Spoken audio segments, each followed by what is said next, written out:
IB Nation. Welcome back to another episode of the Irish Breakdown Podcast. Happy Tuesday. Merry Christmas Eve. We got a lot of stuff going on over here. So it's my man, Bryan. We're ready to dive into it today, man. We got a lot of stuff happening over at Irish Breakdown. We're now 8 days away from Notre Dame taking on the Georgia Bulldogs in the All-State Sugar Bowl, which kicks off on New Year's Day.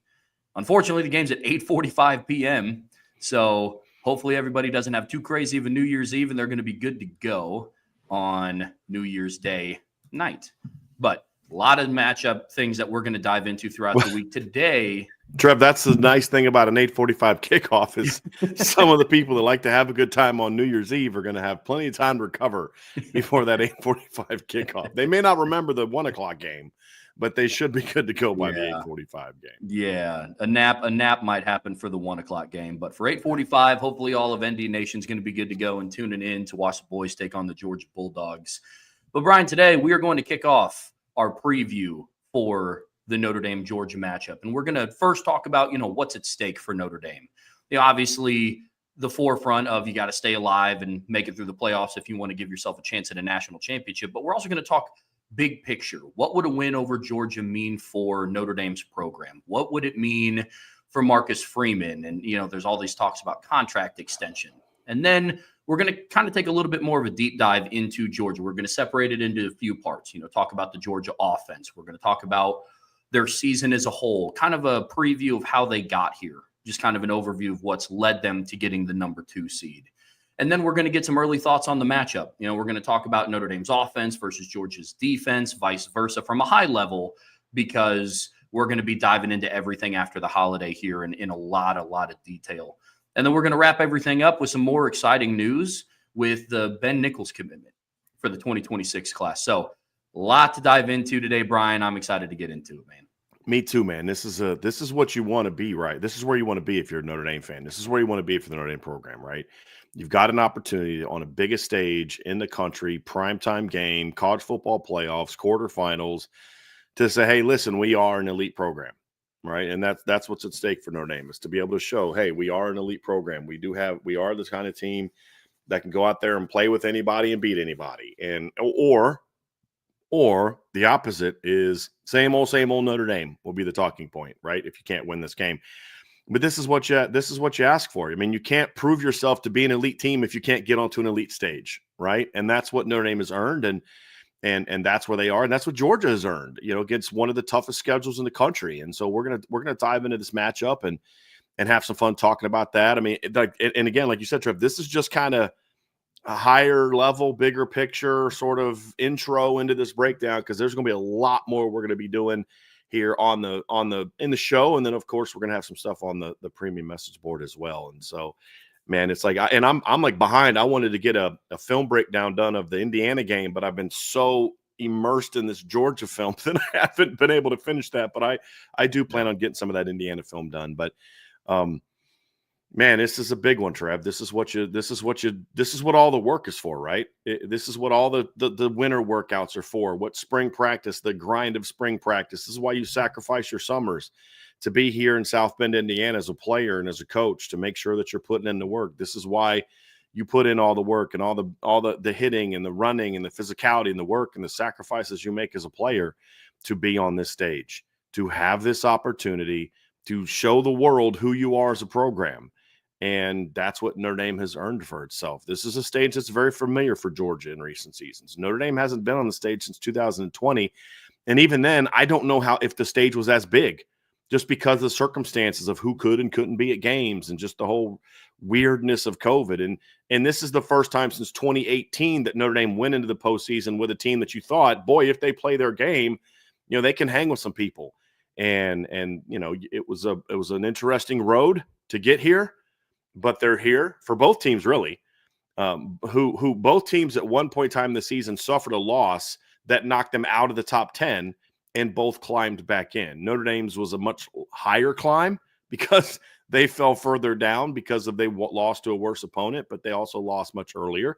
Whereas, as we're going to find out, Clemson or Georgia had a second loss in November that they had to climb back from, which is partly how well they played in some games, but also partly because other teams kept losing.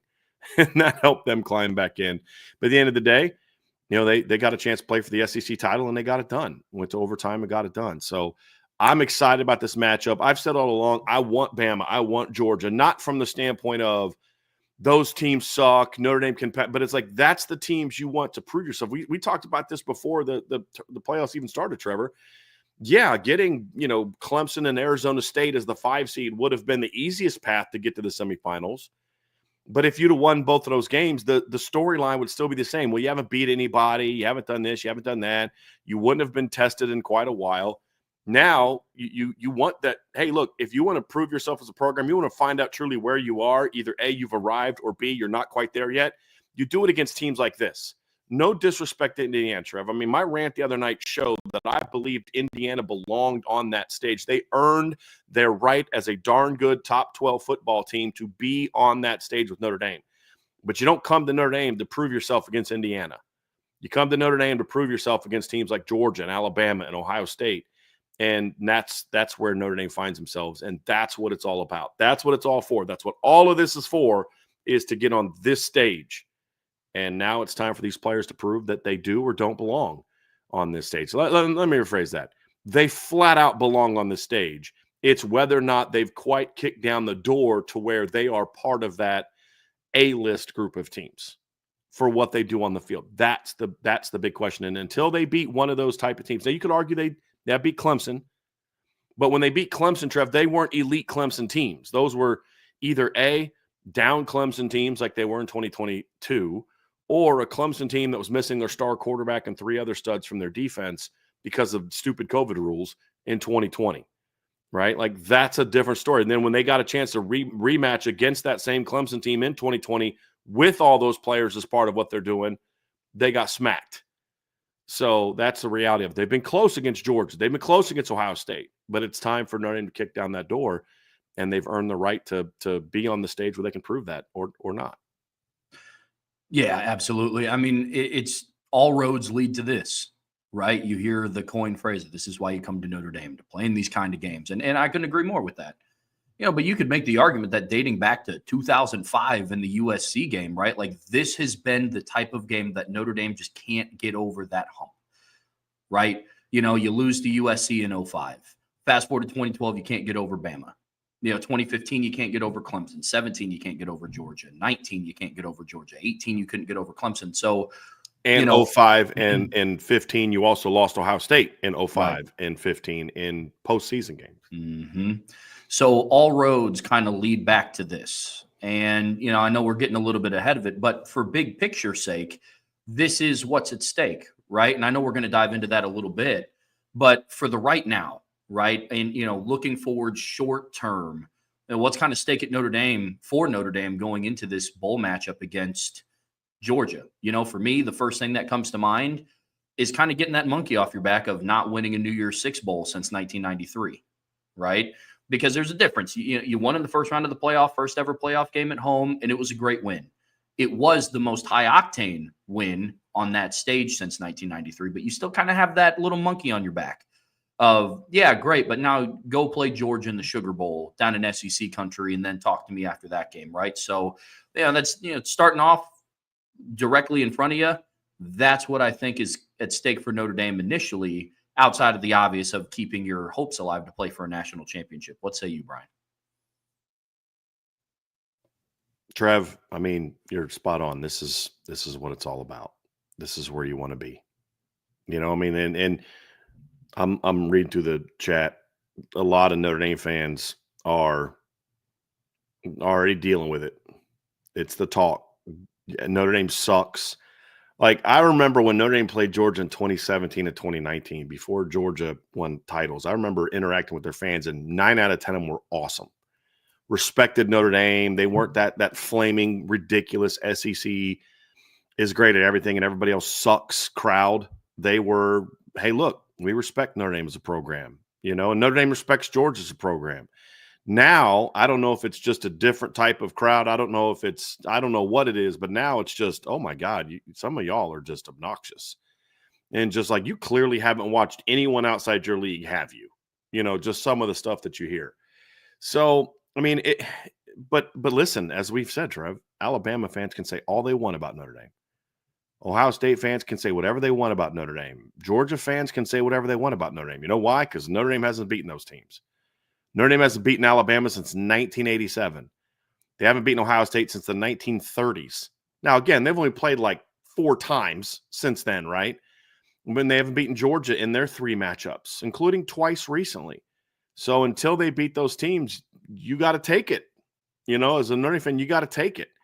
And hopefully, Trev, come, the clock turning over to January 2nd, because this game is going to probably get over after midnight. Hopefully, Notre Dame will do what they need to do to where you can finally say, okay, Notre Dame has truly had that we've arrived moment, and now it's about what's next and getting ready to go play, because you'll know who you're going to play, because it's the last game of the quarterfinals. We'll know, is it going to be Boise State or Penn State? Mm-hmm. And, this is what you live for. This is what you've been working for. I don't know, Trev, you tell me. Yes, preparing for Arizona State right now would be a lot more less stressful, if I'm being honest. Could Arizona State make it competitive against Notre Dame? Sure. Is Arizona State going to beat Notre Dame? Heck to the no. But I honestly would rather be here. And not because I fear Georgia less than Arizona State. It's because these are the games where you want to prove yourself, with all due respect. Not beating Arizona State in a semifinal and then losing to Oregon or Ohio State because you're not good enough in the semifinals. Prove yourself now. And if you prove yourself now, then that's where you are. You know you're ready. And if you're not, it's okay, Coach Freeman, Coach Bowden, rest of your staff. It's back to the drawing board. What do you now have to do to get to that level? And we'll find that out. We'll find that out. But man, I'm just ready for all the. It's like, gosh, just the SEC fans have not all of them, right? I mean, not all of them. We've got some really good ones in our chat. Just like not all Ohio State fans are the same, because Archer proves that, right? But man, the mouthy ones on Twitter, you just want to slap them. Like, come on, man. Like, just be a grown up. But that's what it's about. Till your team can win those games, that's how it's going to be. I love these style of games, man. I mean, if you're an ultimate competitor, you want to beat the best. And let's call a spade here. That's Georgia. And Nick Saban says it, what feels like every single college game day show. But there's got to be a team that can take down Georgia. Like, that is the team to beat. And right now, I believe that it is. They've won 2 of the 3 last national championships, 2 of them back-to-back, right? And you make the argument, one of the reasons why they didn't win the Natty last year is because they just weren't in the playoffs. Who knows what would have happened if that team made it? Now, I'm not saying that they were good enough to beat Michigan, but I know for certain you're not winning a national championship if you're not in the playoffs. Right. You know what I mean? So anything could have happened last year, Trev. Those were 4 relatively evenly matched teams, but I don't think Georgia would have been able to beat Michigan for the same reason Bama couldn't beat Michigan. Sure. They weren't as good in the trenches as they've been in the past years, especially on offense. Yeah. But like you said, you don't know that. We don't know. Mm-hmm. And their down year of not winning a title ended with what, 13-1? Yeah, 13-1 and like a 66-0 victory over Florida State. Was it 63-3, something stupid like that? Now, granted, that Florida State team had checked out, but still, I don't think Florida State beats them even if they're healthy. No, Florida State belonged in the playoff. I don't care what anybody says, but without Jordan Travis, they were going to have no chance against Georgia, even if everybody else stayed in there. They just they weren't the same team without him. 100%. But they're the team to beat, the thing that kept them out of the playoffs last year was their first loss in like 29 games. Yeah. Which is crazy to think about. So Georgia is that team, and Notre Dame has the opportunity to go prove that they belong, kind of switching over to big picture here. Notre Dame has been perennially stuck in like that in between, like kind of that no man's land of like, you're not quite a tier 2 team because you're a little bit better than some of the other tier 2 teams, but you're not a tier 1 team either. Yeah, like you're at the top of that tier 2, but you can't quite kick down the door into tier 1, And like, look, so who's in the playoff right now? Number 1 seed Oregon, number 2 seed Georgia, number 3 seed Boise State, number 4 seed Arizona State, number 5 seed Texas, number 6 seed Penn State, number 7 seed Notre Dame, number 8 seed Ohio State. In the last 10 years, how many of those teams have won a championship? Because Ohio State's is just outside the last 10 years. Yeah. Theirs is 11. So I mean, this is still king of the hill. It's not Bama. It's not Michigan. Michigan kind of slightly knocked Georgia off, and then they just kind of fell off by themselves. You know what I mean? And Georgia kind of rose back to the top. So this is that prove it moment. But like, you know, we talk about what's at stake, Trevor. Like that's the big picture thing. I mean, this is the big picture aspect of what we're talking about. We're going to dive into what's at stake more specifically to 2024 here in a second. But honestly, that's as big as this is as big as the macro is as big as the micro, or in this particular instance, or it's at least the same level of it, because it's not just okay, you advance. This is the kind of statement win as a program that changes your course as a program. And they've all had them. Every program has had them, right? I mean, what was the storyline about Dabo when he first was coming up as a coach? Clemsoning, right? Can't beat Florida State, can't beat South Carolina because Steve Spurrier owned him and can't win big games. And in the same year, he beat Florida State, South Carolina, and Notre Dame. And that's what turned the corner for that program, beating Notre Dame on that national stage. And then, of course, goes to the title game that year. They lose. They go back the next year. They win. 2 years later, they win again. What was the storyline with Kirby Smart when he first got hired at Georgia, right? I mean, it wasn't like, oh, Kirby Smart, he's done good. He turned things around immediately, and they became a dominant program because they hadn't been dominant for years. Georgia had been excellent under Mark Richt for a long time, a very long time. Mark Richt was a heck of a football coach, but what can Mark Richt not do? He couldn't beat the big time teams. He couldn't beat the teams that, you know, win those games that truly mattered. He had Georgia several times on that stage with an opportunity to go win a national championship, and he couldn't get him over the hump. You know, just couldn't get him over the hump, and couldn't beat Urban Meyer when they were good, right? I mean, he had some great teams that played against them and just couldn't beat them with any regularity, and couldn't beat Alabama when they were good. And that's what Kirby Smart's problem was, Trev, when he got hired. His first year was 2016, right? Lost to Alabama in the college and national championship game in 17. Lost to Alabama the next year in the SEC championship game. Lost to Alabama in 2020. Lost to Alabama in the SEC title game in 2021. Couldn't beat Bama. And then what happened? All right, he finally beat Bama, right? I mean, they got their rematch in 2021 and were able to beat Alabama to get to that championship. Now, he hasn't beaten Bama since, right? You know, but he earned that right by, hey, you got your chance on the biggest stage to beat that Bama team and prove yourself, and they went out there and got that job done. And every team that has had to ascend to that level has had to overcome that type of, you know, obstacle, and now this is the one for Notre Dame at the micro level. Now, on the smaller, the present scale, the more immediate scale, this is your opportunity to sort of survive and advance.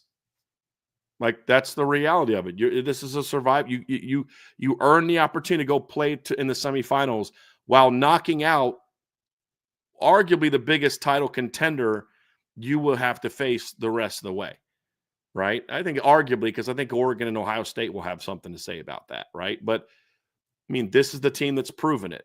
And that's why I say, like, give me those teams early, because you're going to have to play them eventually anyway.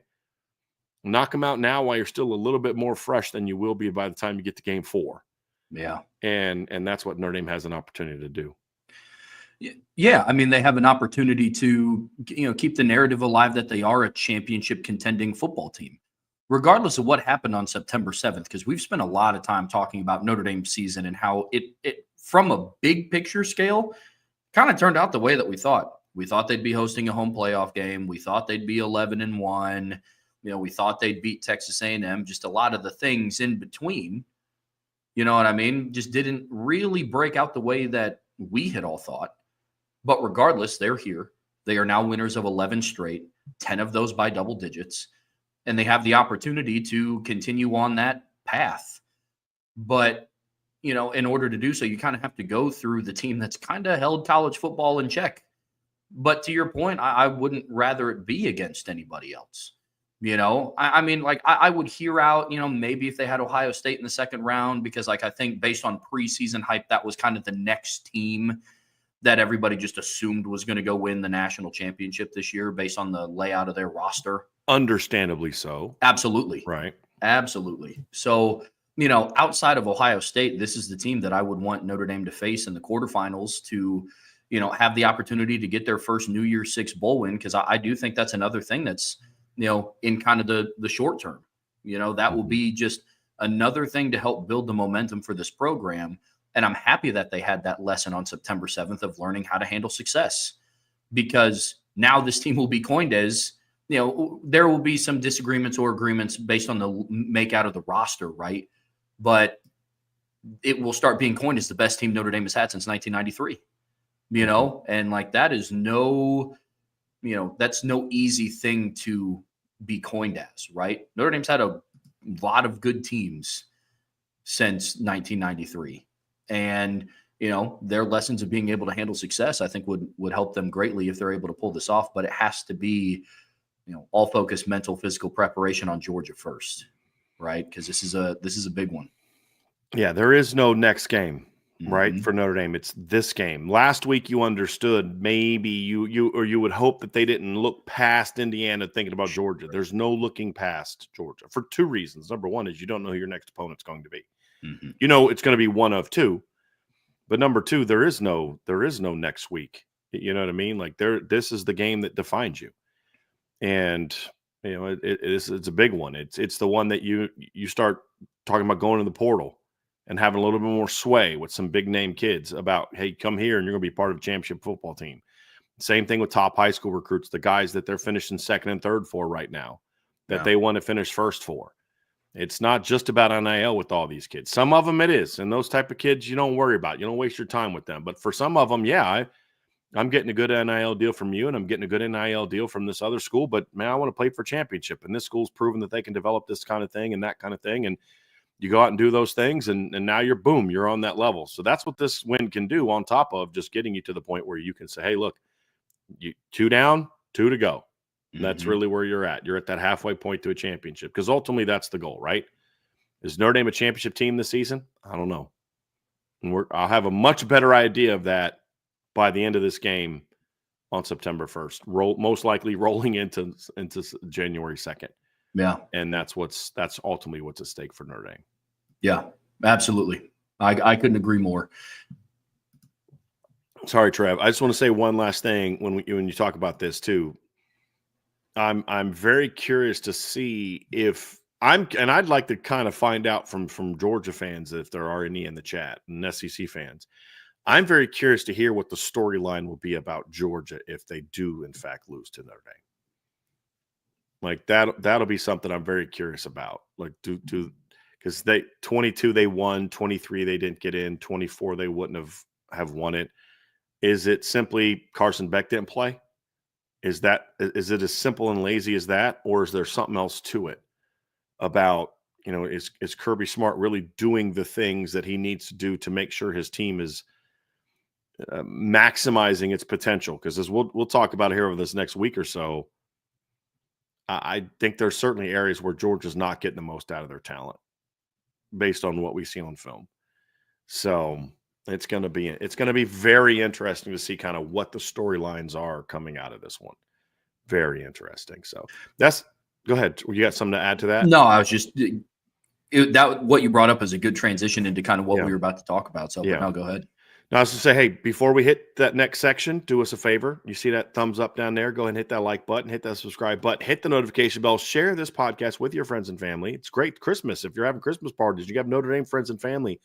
Hey, guys, do you guys know about Irish Breakdown? Let them know what we got going on. You can find us, obviously, here at our YouTube channel. You can also find us on the podcast app. And, of course, you can always find us at irishbreakdown.com. And, of course, our premium message board, which is the place to be, at boards.irishbreakdown.com. So one of the things that you had brought up is like, what's the narrative going to be for Georgia? And I've been thinking about this matchup a lot really since my drive home from the stadium on Saturday night, right? About what is this going to start to look like for Georgia, and it's interesting because there's, depending on the fan that you talk to, right? I know we kind of touched on that. Georgia fans kind of feel like how a lot of Notre Dame fans felt when they were playing Indiana. But when you look at the scope of their schedule, Georgia also has a lot to prove, albeit they are the team to beat right now. But they've done some things throughout the season that is kind of questioned. Are they still the top dog? No pun intended. Right. And for now, they have to play the number 4 scoring offense in the country, a team that's won 11 straight, like I said, a team that has won 10 of those games by double digits. So this isn't just some slack team going in to play them. So for Georgia, it's going to be interesting to see where they're at. And when you go, and I know we're about to break down their season, what is that going to look like for them? What is the message in the locker room for them? You know what I mean? Yeah, because I think there's this notion that Georgia can just turn it on when they want to. And to a degree, that's kind of been true. I mean, they waited until they were down 28-0 against Alabama, but once they turned it on, there wasn't a dang thing Alabama could do to stop them. You know, they came out pissed off and fired up against Texas and smashed them. You know, and look what they did to Tennessee in the second half of that game. Look what they did to Texas in the second half of that game without their starting quarterback. But then this is the same team that should have lost to Kentucky, honestly. This is the same team that struggled, had sloppy wins over Auburn and Mississippi State. It's the same team that if DJ Lagway doesn't get knocked out of the game against Florida, who knows how that one goes. It was tied in the fourth quarter. And the same team that got smacked by Ole Miss. And really the game wasn't as close as the final score showed, in my opinion. Ole Miss twice went for 2-point conversions, failed both times. And then also Georgia's only touchdown drive came on the first drive of the game where they intercepted a pass and got the ball deep in Ole Miss territory and then punched it in. And so it's like then they needed overtime, like 8 overtimes to beat Georgia Tech, who finished 7-5. It's a good Georgia Tech team who finished 7-5. We said this before the season, man. If Georgia Tech finishes better than 6-6, that's a heck of a coaching job by that head football coach because their schedule was brutal. I mean, when you look at the 5 teams that Georgia Tech lost to, outside of Virginia Tech, the other 4, this is who they lost to: at Syracuse, who finished 9-3 by 3 points, at Louisville, who finished 8-4, who also lost to a bunch of really good teams outside of Stanford, lost to Notre Dame, and then lost to Georgia, and beat Miami, beat North Carolina on the road, beat NC State. This is a good football team. But still, Notre Dame beat them convincingly by 18, and it wasn't that close. And then Georgia needed 8 overtimes. Now that doesn't mean that Notre Dame is going to, Notre Dame beat them by 18 and Georgia beat them by 2. So that means Notre Dame's going to win by 16. Doesn't work that way, right? Football is a game of matchups. But this Georgia team at times this year has looked like in the opener against Clemson. First half, 2 sloppy teams playing in the first game of the year. Second half, throttled Clemson in the second half. Which version of Georgia is going to show up? And I think the expectation is that on the biggest stage, the best version of Georgia will show up. I tend to think that's also true. And so Notre Dame is going to have to be ready for that version of Georgia. And where their D-line are playing at their highest level, where their secondary is playing at its highest level, where the offensive line is playing at its highest level, where the receivers are focused and catching the football. And that's what Notre Dame has to be prepared for, is that version of Georgia. Well, I think it's interesting, too, and I know you're about to bring up their schedule, but literally, depending on who they played, the list of teams that people thought could beat Georgia fluctuated week over week. You look at the Clemson game, that list was real small, and then you start looking at the Kentucky game, and that list grew quite a bit, and then, you look at the first half of the Alabama game, that list got bigger. Then you look at the second half of the Alabama game, and that list started to shrink. They did what they did to Texas, and then they lose to Ole Miss 28-10. And so it was very much a season of this for Georgia. And the highs were extremely high. You don't beat Clemson, a team that won the ACC 34-3 if you suck. You don't play Texas twice and combined in those games hold them to 60 yards rushing. Now, we were talking before the show, and we do think that is in part to what Steve Sarkisian kind of schemed up in the run game for those games. But at the end of the day, the players still have to go out and execute and hold teams to what they did. And a combined 2-game of, 60 yards rushing is still impressive, right? But then you go out and look and you give up 226 rushing yards to UMass. You gave up over 300 passing yards to Mississippi State.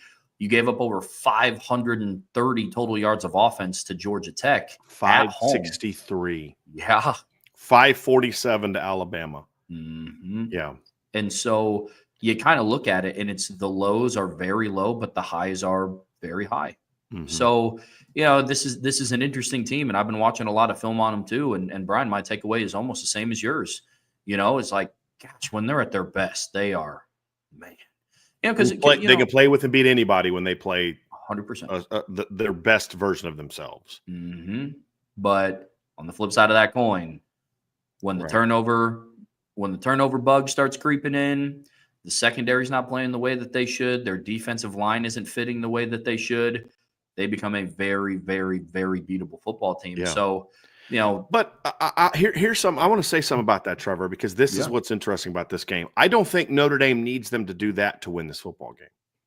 Sure. I said this to somebody yesterday. This is the first time that I've felt that even with the injury to Riley Mills, sure, it gets harder. But even with that injury, this is the first time I felt Notre Dame is on a stage like this against a team like this that I felt didn't need things to go right to win the football game. They just have to play their game. Because I think if Notre Dame plays their game and Georgia plays their game for what we've seen this season, I think Notre Dame's the better football team. That doesn't mean Notre Dame's going to win. It doesn't mean Notre Dame's going to win convincingly. It just means I think if they play their game, if they play their B+ or better game, they're going to win, because then that would keep Georgia from playing their B+ or better game. But I'll say this. You get that hypothetical, well, if they play their A game and they play their A game, who wins? And I've said that's not possible.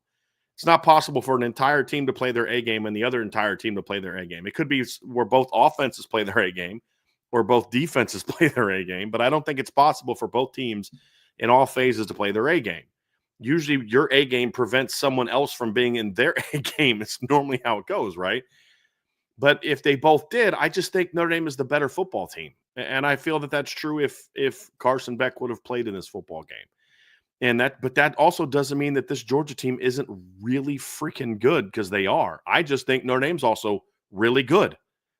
I think these are two excellent football teams. These are two very talented, excellent football teams. And it's going to be about who comes up with the better plan, who has better preparation, and then who executes that plan on January 1st is really what it's going to come down to. And we'll dive into more things as we get into the next week after Christmas, where we'll talk about, like, what are the things that should constitute that plan? What are the areas where you have some matchup advantages and where you need to take advantage of certain things and protect yourself in other areas. We'll get into more of some of those specifics as we get into the next week. But, I just, that's how I feel about this game, Trev, is I feel this is a game where you've got two really good football teams. And one of them's going to have to move on and one of them's going to have to go home. And that's how it works in tournament sometimes. Two really good teams, for whatever reason, get matched up against each other early on. And, the loser has to go home, and the winner, you feel like, okay, they've just become a contender. Because I think that's going to be the storyline coming out of semifinals, is the winner of the CFB or the Oregon-Ohio State game, and then the winner of the Notre Dame-Georgia game are going to be viewed as the favorites. That's going to be the key. This is why you love watching football at this level. Because it's not like the regular season where, no disrespect to some of Notre Dame's opponents, but it's not like previewing the Notre Dame-Stanford matchup, right? But on the flip side of that coin, there's some people that are painting this picture that it has to be just some unheard of miracle for Notre Dame to be able to pull this off. And that's just not the case. They're a really good football team. So is Georgia. There's some people that watch Georgia play and they only watch the first half of the UMass game and what they were able to do on the ground, and the Georgia Tech game and the Kentucky game, and that's how they formulate their opinion. And then it's the same thing on the flip side of the coin. There's some Georgia fans that will only watch the Northern Illinois game and parts of the USC game and say, man, we're going to run this team. Like, it's neither are true, right? These are two really, really good football teams, and that's what's fun about breaking down teams like this at a high level. But for the first time in my lifetime, I do firmly believe that going into this matchup, a miracle doesn't have to happen for Notre Dame to win. It doesn't have to be, Georgia has to play pretty poorly, and Notre Dame just has to play out of their minds and do things that they haven't done all season. Because what they have done all season has been good enough. They have the number 4 scoring offense in the country. They've rattled off 11 straight, So, that's what makes breaking this down so interesting. But, I wanted to take a look at the Georgia football schedule, right? And just kind of preview, hey, like, what got them here? Like, what was this long road? Yeah, this is where we're going to dive into, just talk about Georgia and who they are, right? And so when you look at their schedule, Trevor, what you're going to see is in front of a lot of their opponents, number sign, and then a number, which means a ranked opponent. So this year, Georgia has played 6 teams that were ranked. Well, 5 teams that were ranked. 1 team that was ranked, they played twice. So they've had 6 games where they played a ranked opponent. You see that. They beat number 14 Clemson 34-3. They beat number 1 Texas 30-15. They beat number 2 Texas 22-29, and they beat number 17 Tennessee 31-17.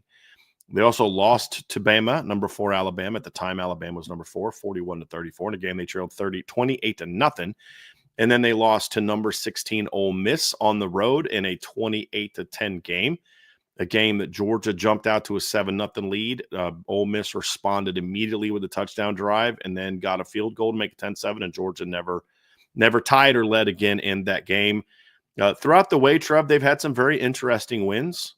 At Kentucky, 13-12. I remember watching that game sort of on my drive home. Don't tell anyone, but on my drive home from the Purdue game, watching a little bit of that game on my phone. Sloppy win over Auburn, sloppy win over Mississippi State. And then what do you do to follow that up? You go out and down to Austin and dominate the Longhorns. Then you have a bye week. You play a Florida team that's, let's be honest, not that good of a team. And you struggle a little bit with them and their freshman quarterback. He gets knocked out, and it took you a while to finally get a lead against, a lead that they couldn't come back from against that Florida team. Got smacked by Ole Miss, beat Tennessee in a game where they were tied 17, I believe it was 17-17 at halftime, and then Georgia pulled away in the second half. Dominant win over UMass that was kind of ugly, and then had to come down from 17-0 against Georgia Tech to come back and win that game. Anyone that watches that game with an honest assessment looks and says, boy, that's a game where they needed some help, and they got some help. But you also look at some interesting games, Trevor, where when you break it down, some games where they got outgained by Kentucky, got outgained by Alabama, got outgained by Georgia Tech, got outgained by Texas in the rematch. And, had some games where they gave up a lot more yards against teams than maybe you thought that they would. So it's been an interesting year for Georgia in that regard, Trevor, when you look at it. But that's a very strong schedule. We've talked all year about how Georgia has the toughest schedule in the country, among the top teams. I would argue that there's other teams that have a tougher schedule relative to who they are, right? But as far as just overall good teams, Georgia had one of the 3 or 4 toughest schedules in the country this year. It got set up relatively well. You had a bye week before the Bama game and a bye week after the Texas game. You ended the season with 3 straight home games. So there's some things that helped them out a little bit there. But that's still, I don't care however you spin it, that's a challenging schedule. And Georgia handled it well. I mean, we talked before the year, this is a team that could go 9-3 and make the playoff. And they went 10-2, which is, I believe, what I predicted them to be was 10-2. And what I did not predict is that they would have a win at Texas and lose at Ole Miss. That's the 2 I would have flipped, and that I did flip in my prediction. I had them losing Texas and beating Ole Miss, but basically their schedule was what we thought it was, and they were who we thought they were from the standpoint of what their record was going to be. I predicted 10-2. And that's what they were, a 10-2 playoff team, and that's what they were. I did not predict them to win the SEC championship, though. So in that regard, regular season, they were who I thought they were. Postseason, I thought that was an impressive win, beating Texas in a rematch. Rematches are hard to do, man. They're hard to win rematches, especially against a team as good as Texas. And Georgia did just that. When I look at their schedule and I break it down, like it's just the overarching theme of this is it's just a team that doesn't quit. I mean, you have the individual games, right, that you go through and look at. You're down. I think halftime score of that Georgia game or the Alabama game was 30-7 at halftime, I think, which is crazy. You battle back, and I think they tied the game with like a minute 30 left, and then Ryan Williams scored in one play on the next drive. Yeah. You go down. What was it? 17-0 against Georgia Tech. Battle all the way back. You force overtime, and then it's that 2-point conversion shootout, and you end up winning the day.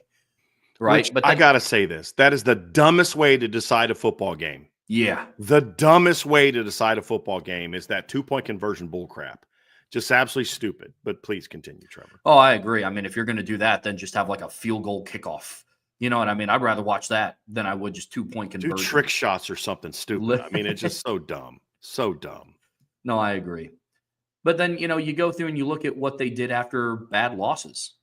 Like you go through and like not bad as in they got killed. Well, they did against Ole Miss, but not bad like a NIU loss or a Michigan loss or an Arkansas loss, nothing like that. But every single time after they lost, they would go on a win streak, right? And each time they rattled off 4 straight. They lost to Alabama in a game that they thought that they had came back. They didn't, and they went on a 4-game win streak, including beating Texas at Texas by 15. They get blown out by Ole Miss in a game that was not competitive. The next week, 7 days later, they go out and they handle Tennessee 31-17, and then they go on and cap it off with a win over the SEC, or a win to get the SEC title, right? So this is a team that has battled adversity this year. And we've talked all year long about, being battle tested and the battle tested team wins. And that's another narrative of this game. You have 2 really battle tested teams going at it on New Year's Day, right? Which just kind of adds more fuel to this. But, look at their schedule overall. It to your point, it is weird because you do look at the 13-12 win at Kentucky. For anybody that doesn't just look at the final score of the Florida game, they know that was not a close game. Or it was a close game. Sorry. They know that it was a close game. They hung 59 points on UMass. Defense also gave up 21 points and 226 rushing yards to a team that was 2-8 going into that game. So it's a weird schedule to look at, man. Some of this you can be like, well, it's the SEC grind and the weekly SEC grind. That doesn't have anything to do with playing Kentucky. Mm-hmm. That was on September 14th. You had not played any SEC games, and you had just played Tennessee Tech. Mm-hmm. And you had a bye week the next week coming up, right? I mean, so that just shows this is an inconsistent football team, but it's still a very talented, inconsistent football team.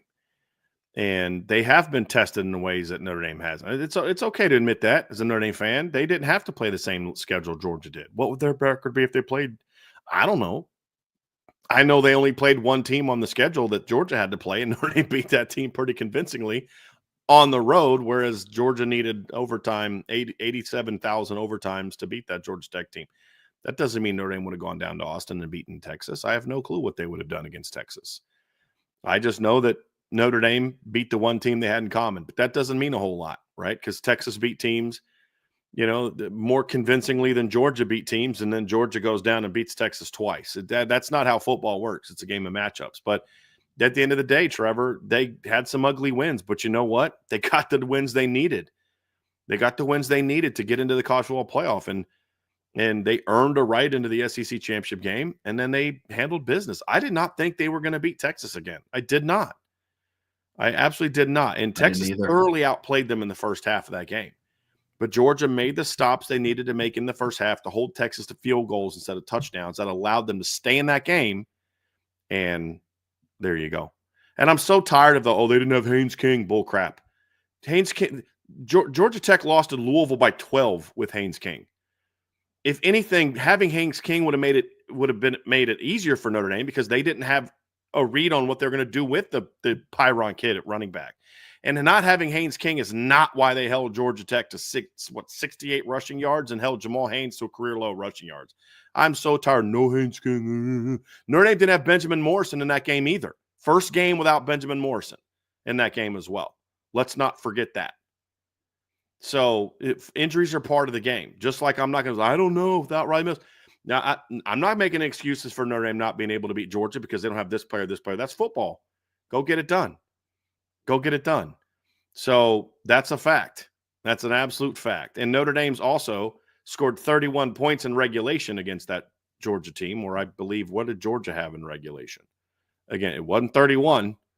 So I really grow tired of that no Haynes King nonsense. It's just a tired argument because Notre Dame wasn't exactly a beacon of health going into that game either. So anyway, that's just a frustrating mantra that we see about that game that drives me nuts. But that's how Georgia got here. That's their path to getting here, Trev. And when you look at this Georgia team statistically, this is not your typical dominant Georgia football team, but this is also, you have the context for these rankings. There's not a lot of impressive rankings here, right? So red zone offense ranks 4th. Of all the statistics that we measure here, there's only one statistic where Georgia ranks in the top 10, and that's in red zone offense. But the thing that you have to take into consideration is they have played a schedule that has some very good offenses and some very good defenses on it. And that's something that I think that properly understanding Georgia's schedule is going to give you a better understanding of why they rank where they rank. Now, some of their inconsistency is why they only rank 29th in scoring and why they only rank 21st in scoring defense. But it was going to be impossible to finish in the top 10 on offense and defensive scoring when you play Texas twice, Ole Miss on the road, Bama on the road, Clemson on a neutral field, Georgia Tech, Tennessee, right? Like, you're not going to finish in the top 10 in those categories when you have that schedule. So that context needs to be understood when you do look at some of these overall numbers. But it doesn't put into context how low they are in certain numbers. And that's the thing, Trev. So let's kind of talk through their offense and go through their rankings here as an offense of where they've been. Yeah, absolutely. I mean, when you go through and you look, I think you said it perfectly, is we just pulled up their schedule for good reason. And I think it kind of backs why some of their numbers are what they are, right? Some of. Now, I go through and I look and I'm thinking back to the schedule that they played. I mean, I know Tennessee had a pretty good rush defense. Texas, I think, was up there in a lot of their defensive rankings, but being 98th in the country, it's not like if they didn't play those teams, they go from 98th to 20th, right? So this is, I have a couple articles coming out about this, but it's weird because this is an uncharacteristic Georgia team, like similar to the narrative of like Notre Dame is where we thought that they were. They just got here in a different way than we pictured. It's kind of the same way for Georgia. It's weird looking at it and you see that they only have 129 yards on the ground average per game. It's weird seeing them rank, 98th in the country with that. You look at their yards per rush, that's 80th in the country. You look at their turnovers. You look at like they haven't really taken care of the football that much. They're like 104th in the country in interceptions. Because Carson Beck went on that streak of where he had like 7 interceptions across 3 games. I mean, it was a rough outing. The red zone offense is really good. They rank overall in turnovers 71st in the country. And then the other one that kind of jumps out to me too is their secondary, like their pass defense. You go and you look at passing yards allowed. It's not awful, but it's not like characteristic of what we had seen before, right? But the one that jumps out to me is interceptions. This Georgia defense in the past has feasted on turning the football over, and they currently rank 93rd in the country in interceptions. Now you wouldn't think that based on all the hype that the secondary gets and being led by Malachi Starks and him being a Jim Thorpe Award finalist. But and these freaking the fact that Malachi Starks is a heck of a player. Yeah. He's probably going to be a high draft pick for all I know. I don't really care. I don't really care about the NFL draft. But the reality is there's no world in which he was a better player than Xavier Watts this year. And yet the Football Writers Association of America put him on the first team simply because of reputation. That's absolutely absurd. Absolutely freaking absurd. So, that still pisses me off. I'm just going to be honest with you. It's not to mean that he's not a heck of a football player. It just pisses me off. There are 2 safeties that were better than every other safety this year. Now that was Xavier Watts and Caleb Downs. So anyway, but to your point, Trev, their secondary has been an issue for them this season. And here's the crazy thing,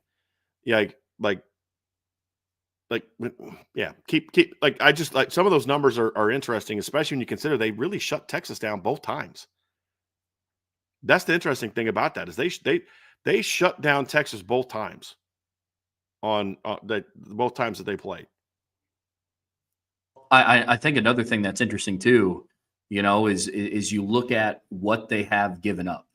And again, I have this coming out later, but they ranked 71st in the country in pass plays of 30 yards or longer allowed. They ranked number 70th in the country in pass plays of 40 yards or longer allowed. They rank 83rd in the country in pass plays of 10 yards or longer. They've given up 110 of those. And so this isn't the typical lockdown Georgia secondary that people are used to seeing. I mean, Xavier Watts and Adon Schuler have combined for more interceptions through 13 games than the entire Georgia defense has. Those guys each have, I think, 9, because Xavier Watts got a pick in the Indiana game. So now he has 6 on the season, and Adon Schuler has 3. So, I think that's interesting. They don't get after the quarterback like as well from like a defensive line standpoint. Like, I know they rank 20th in the country in sacks, but they have a very, very active linebacking core. Like, if there is a part of this defense that is the typical Georgia type defense, those linebackers are good, man. They rotate well. They can play all over the field. So their linebacking core makes up for a lot of these numbers. Their linebackers are really good in the run game.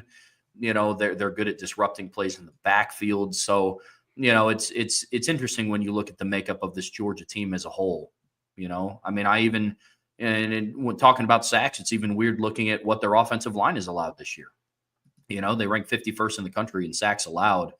And similar to the conversation that I had around Curtis Rourke, is there's a direct correlation between when Carson Beck started getting pressured. Now, I know that's not really going to be a narrative for this game. Yes. But when Carson Beck got pressured, he turned the ball over. And I know Notre Dame's not facing Carson Beck, but they're facing a guy going into his first collegiate start. So we'll see what happens with Gunnar Stockton.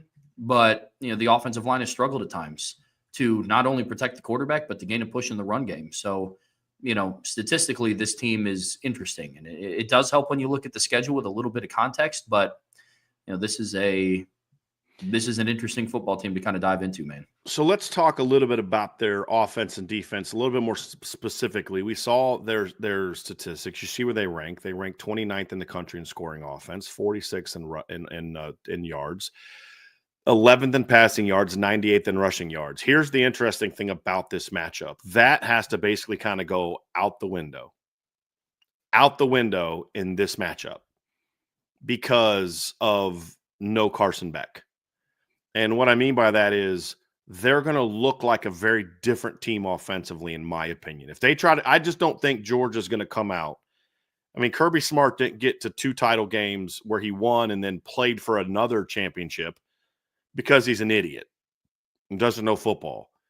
I don't see them going into this game saying, hey, we're going to ask Gunnar Stockton against a top 5 pass defense in his first career start to throw the ball all over the field the way we asked Haynes King to do in the regular season.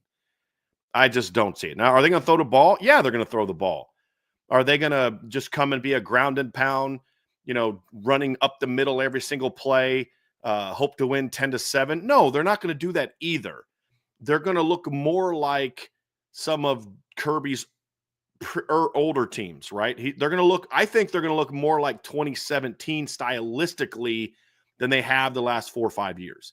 Because Georgia has not been a dominant a rushing football team really for a couple years, like for several years. I mean, even their title teams could run the ball well, but they weren't like that elite rushing team. Last year, Georgia had a pretty good rushing offense. They averaged 190 yards throughout the season, but they kind of beat up on some teams at times. And then at other times, their running game looked bad. Like they were very schizophrenic. 190 against South Carolina, 291 against Vanderbilt, 300 against Ole Miss, 262 against Georgia Tech, 372 against Florida State, 99 against Ball State, 159 against Tennessee Martin, 107 against Auburn, 131 against Missouri, 156, 3.9 against Tennessee, 78 against Alabama. A little schizophrenic on offense or rushing the football. They ran for 205 in 2022, but again, it wasn't like when they were at their best, they were a team that was running the ball, but throwing the ball down the field and hitting their big tight ends. Like they haven't been that just ground and pound, just run the ball and quarterbacks got to manage the game like Jake Fromm. They haven't been that team. They've been more of an up-tempo, not up-tempo. They've been more of an explosive offensive football team from like 21 to 2023 that, yes, they ran the ball to, I think, 205 and 22. I think they were in the 190s when they won it 21. Let me look. It was 191 in 2021. Didn't have a 1,000-yard back either year because they split carries. 21, it was Amir White, James Cook, Kenny McIntosh, Kendall Milton. Then in 2022, it was McIntosh, DeJuan Edwards, Kendall Milton, Branson Robinson. Like they threw for a bunch of yards in all those years. Stetson Bennett threw for over 4,000 yards in 2022, the year that they won their second title, right? And so they've been more of a high-scoring, take your shots, big play football team. And the running game was a quality part of their game, but it wasn't the bread and butter that it was in 17 for that football team. Right. And I think this is going to look more like that team offensively than it has the great title teams, just because of who they have at quarterback. And that's not a knock on Gunnar Stockton, because he's a good quarterback. He was a 4-star kid coming out of high school. He was a kid to put up some monster numbers in high school as a thrower and a runner. It's more about his style of play and his inexperience. So you're not going to ask him to say, hey, go be Carson Beck. That's number one, just experience-wise alone, that would be a bad decision, because Notre Dame can prepare for that offense. Notre Dame's going to know what that offense is. They're going to know what you like to do with Carson Beck. They're not going to necessarily know what Gunnar Stockton is quite as good at. So you want to take advantage of that. But the other thing, too, is you got to fit into what this kid does well. Yeah, he can make some plays with his arm. He did that against Texas early on, especially. The little sprint out they did where he throws it over the top, gets to the tight end as they kind of took that first drive of the second half where he starts, they go right down the field on Texas and punch that sucker in the end zone. And he made some plays with his arm, but he also ran the ball. They ran a quarterback draw. He scrambled. And you're going to see them play to that a little bit more, Trev, and lean on the talented running backs. Trevor Etienne and Nate Frazier are guys I think you're going to see a bigger part of what they're doing. And then with their receivers, because they are a more they don't have a lot of big receivers. Like there's no Javon Wims. There's no AD Mitchell. There's no like their tight ends are very good, but they're not Brock Bowers, right? Like they're more 5'11", 6 foot, 6'1", fast guys outside of Dylan Bell.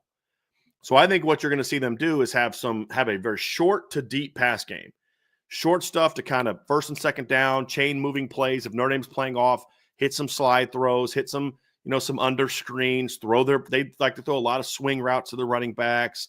They'll do some shovel passes to their slots, with Smith and Anthony Evans. But then I think you're going to see them take some shots down the field off play action. But it's all going to be, in my opinion, it's going to be built around their desire to run the football. Notre Dame not having Riley Mills, I think, is going to add to their desire to run the football, because they're going to look at Notre Dame and say, there's no 300-pound Riley Mills there now with 316-pound Gabriel Rubio. It's 316 Rubio with 285 Howard Cross and 275 Donovan Heinisch. I think they're going to go at Notre Dame.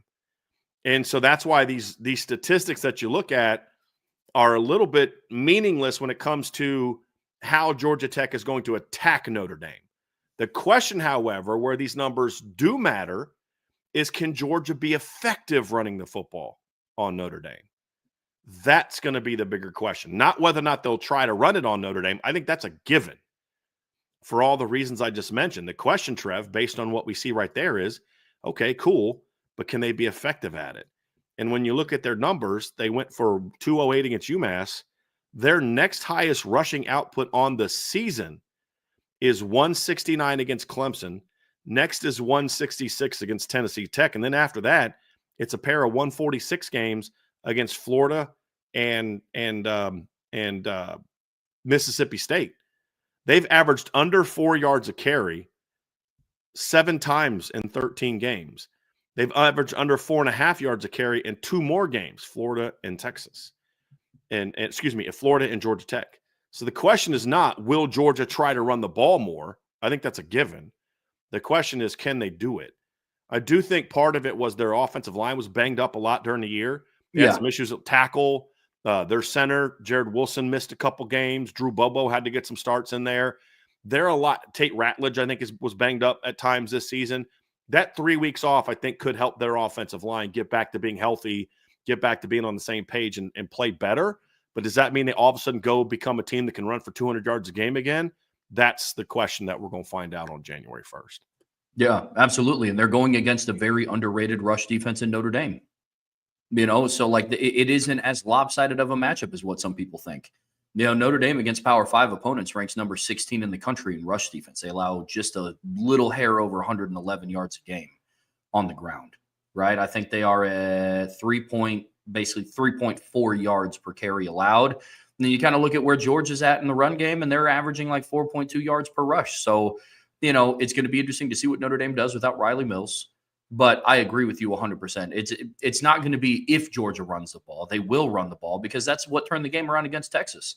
I think you said it when we were breaking down the game afterwards. It's just what got Georgia back into that game is they went back to who they were, what got them there in the first place. I'm not talking about what got them there in like this season. Like what got Georgia on the map, got them over that hump to start beating these teams is they went back to what their identity was. And so it's going to be, a testament to, are they going to be able to do that now in the playoffs with Gunnar Stockton, who has a little bit of a different dynamic to this offense than what Carson Beck did. So it's going to be interesting to see what they do, because you have to let the kid go out and be an athlete, right, and do what he does best. But also Notre Dame, what they've shown on defense, they can lay the wood on some people, man. Yeah.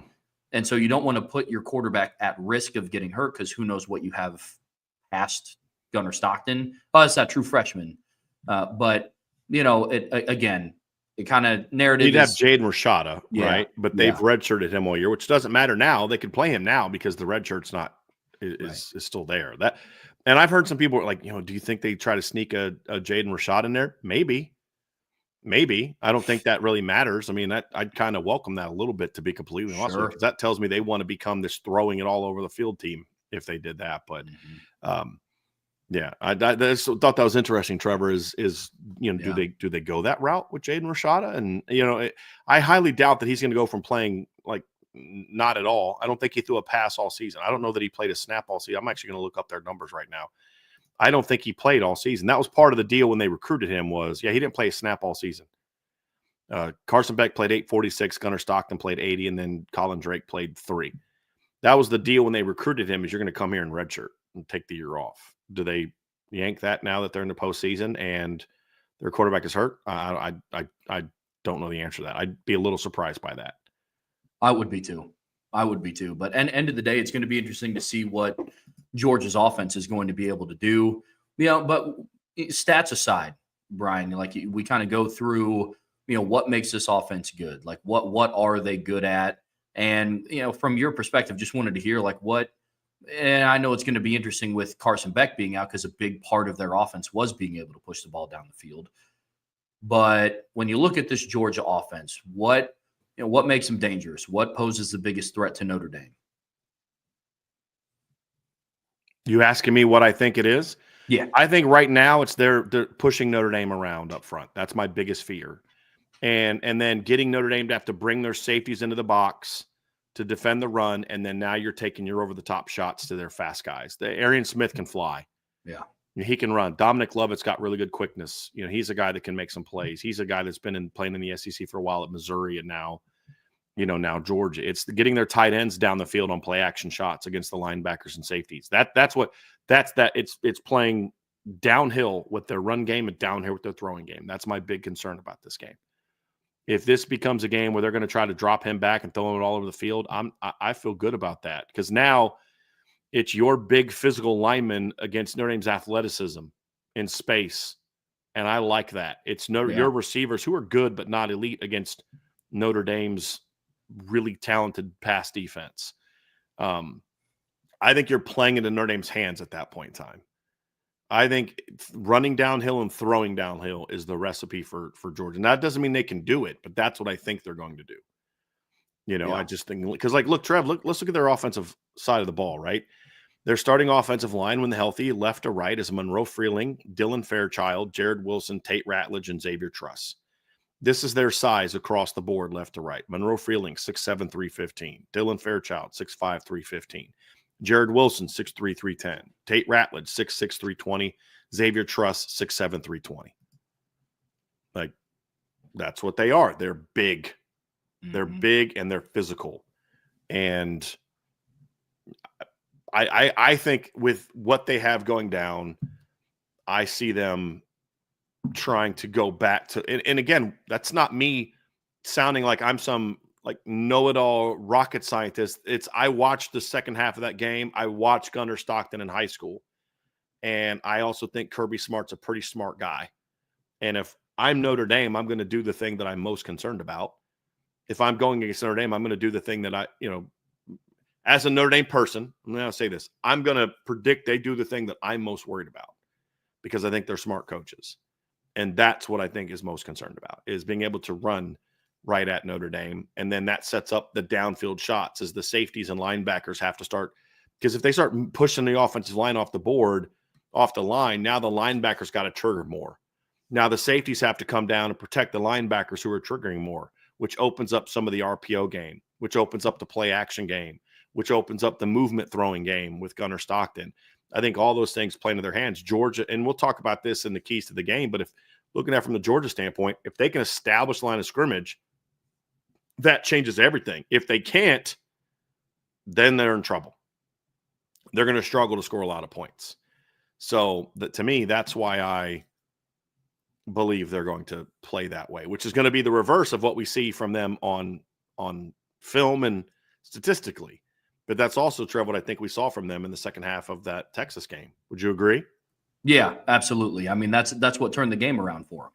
You know, like you and I both talked about, like they just went back to being Georgia. Like they went back to being this downhill, run it out you. We're going to just rely on our, you know, two good running backs. Trevor Etienne was back healthy and our really, really big offensive line. But I think you brought up a good point that this is going to be a matchup for Notre Dame that's kind of won and lost in the trenches. Mm-hmm. You know, Marcus Freeman has been we're an O-line, D-line driven program, and you're going to need that now more than ever, because another side of the ball that has really good size for Georgia is their defensive line. Right. Kind of transitioning over into just talking about their defense here. You know, we talked on it earlier, and you know, we mentioned some of the issues that their secondary had, but up front, you know, Georgia's defensive line has some pretty good guys on it. And some guys that I really wasn't expecting to kind of break out the way that they did, like the Chaz Chambliss guy. Like he wasn't really a big part of their defense last year, and this year he's tied for the league or for the lead in sacks for the team. I do think that the bulk of this defense is kind of carried by their linebacker play because their linebackers are really good. Jalen Walker is a really, really good linebacker. But overall overview of Georgia's defense, what are you seeing, Brian? Well, obviously they're still a 3-4 team, right? And so like they're going to line up in different ways. You're going to have three different players coming off the edge. Chaz Chambliss is, you know, not a guy that I would call an off-ball linebacker, right? I mean, he's a linebacker, but he's coming off the edge. Jalen Walker plays all over. He'll come off the edge. He'll blitz up the middle. Michael Williams is a dude, and they're big. I mean, you talk about the size. Nazir Stackhouse, this is their starting defensive line in their three-down look. They're going to do their odd front, right? A lot of that. They'll do some junk fronts on third down like Notre Dame does, like a lot of teams do now. They do a lot more situational football and substitution football than they did in the past. They've kind of adapted to teams that can throw and third down packages more than they have in the past, just because they needed to. Not that that hurt them in the past, because that just wasn't where college football was when they were first coming along. Now it is, and they've adjusted fine. But Nazir Stackhouse is 6'3", 320. Warren Brinson, 6'4", 310. Kristen Miller is 6'4", 305. They're also going to play a lot of Tyrion Ingram Dawkins, who's 6'5", 280, as one of their ends. And then, of course, off the edge, you've got, I think he's what they call him as their star, is Michael Williams, who's an absolute monster when he wants to be. Now, he's 6'5", 265. You also have Damon Wilson, who was a big-time recruit a couple years ago. He'll come off the edge. He's 6'4", 250. They have some very athletic edge players, and that's the biggest concern, is the combination of size up front and athleticism off the edge. When that group is not playing motivated football, teams run and throw on them. When that group is playing aggressive physical football like they did in both games against Texas, they're a very hard team to move the football on. And so if you're Notre Dame, you better expect to get their best because of the stakes of this game. But I think that's the thing that looks at is it all starts and ends in their defensive success with their front seven. Their secondary is just solid. That's it. It's not a great secondary as a whole. Obviously, Malachi Starks is a very good player, and they're not a bad secondary, Trevor. They're just not. This isn't a typical Georgia second. This isn't like, you know, Eric Stokes and Tyreek Cleveland at corner, right? This isn't that. They are vulnerable to throwing the football, but Notre Dame isn't a team that's been able to take advantage of that against a lot of teams this year. They're not a team that lives and dies off of throwing the ball all over the yard the way that Ole Miss was able to take advantage of it because of who they had. Now, they didn't have Trey Ayers, but they still had a pretty darn good receiving core. You know, so Notre Dame's going to have some guys step up in the pass game. But when you look at Georgia specifically, and we're focusing on Georgia right now, that's the part of their team right there that when they're dominant, that part of their team is dominant. When they struggle, teams have found answers for that. What Ole Miss did to them is Ole Miss just went fast. And they were just not able to get lined up. They negated their size and power a little bit. And that's what helped Ole Miss. I don't know that Notre Dame can replicate that because that's not necessarily who Notre Dame is. I think they should try because we've seen them push the tempo at times. But to me, Trev, this Georgia team is what they've always been. I don't know that they're as talented as everywhere. They're young in some spots. I think that kind of hurts them a little bit as well. But they've had a couple injuries here and there. But I think that's the thing is their front seven, especially their edge players, Michael Wilson and Damon Wilson, and Michael Williams and Damon Wilson are two of the most gifted, athletically gifted edge players that Notre Dame will have faced this year. Not necessarily the best. They're in the conversation without a doubt, especially Michael Williams. Damon Wilson is going to be the next star edge rusher at Georgia. I mean, he's going to be a dude someday. So when you look at that group, that's where they're at. And then the other thing, too, we talked about injuries, right? Munden's been banged up a lot this year. He's only played 9 games. He was back against Texas. He's now going to have 3 weeks of rest. So I expect their inside backers to be a lot more fresh and healthy as well. And you've got them. You've got, obviously, Jalen Walker. You've got C.J. Allen. You've got Raylan Wilson. They play kind of 4 guys on top of having Michael Williams and Damon Wilson and Chaz Chambliss coming off the edge. So their front 7, when it's on, is really good. When it's not, it's not. And that's been the biggest problem for Georgia this year. When you look at like what we talked about, look at this. Like, why did they give up 547 yards to Bama? Why did they let Mississippi State move the ball all over them? Why did they struggle against Ole Miss and Georgia Tech? Their defensive line did not dominate those games. Why did they dominate Texas both times? Because their D-line dominated. Why were they able to whip Clemson? Because their D-line and their front 7 dominated.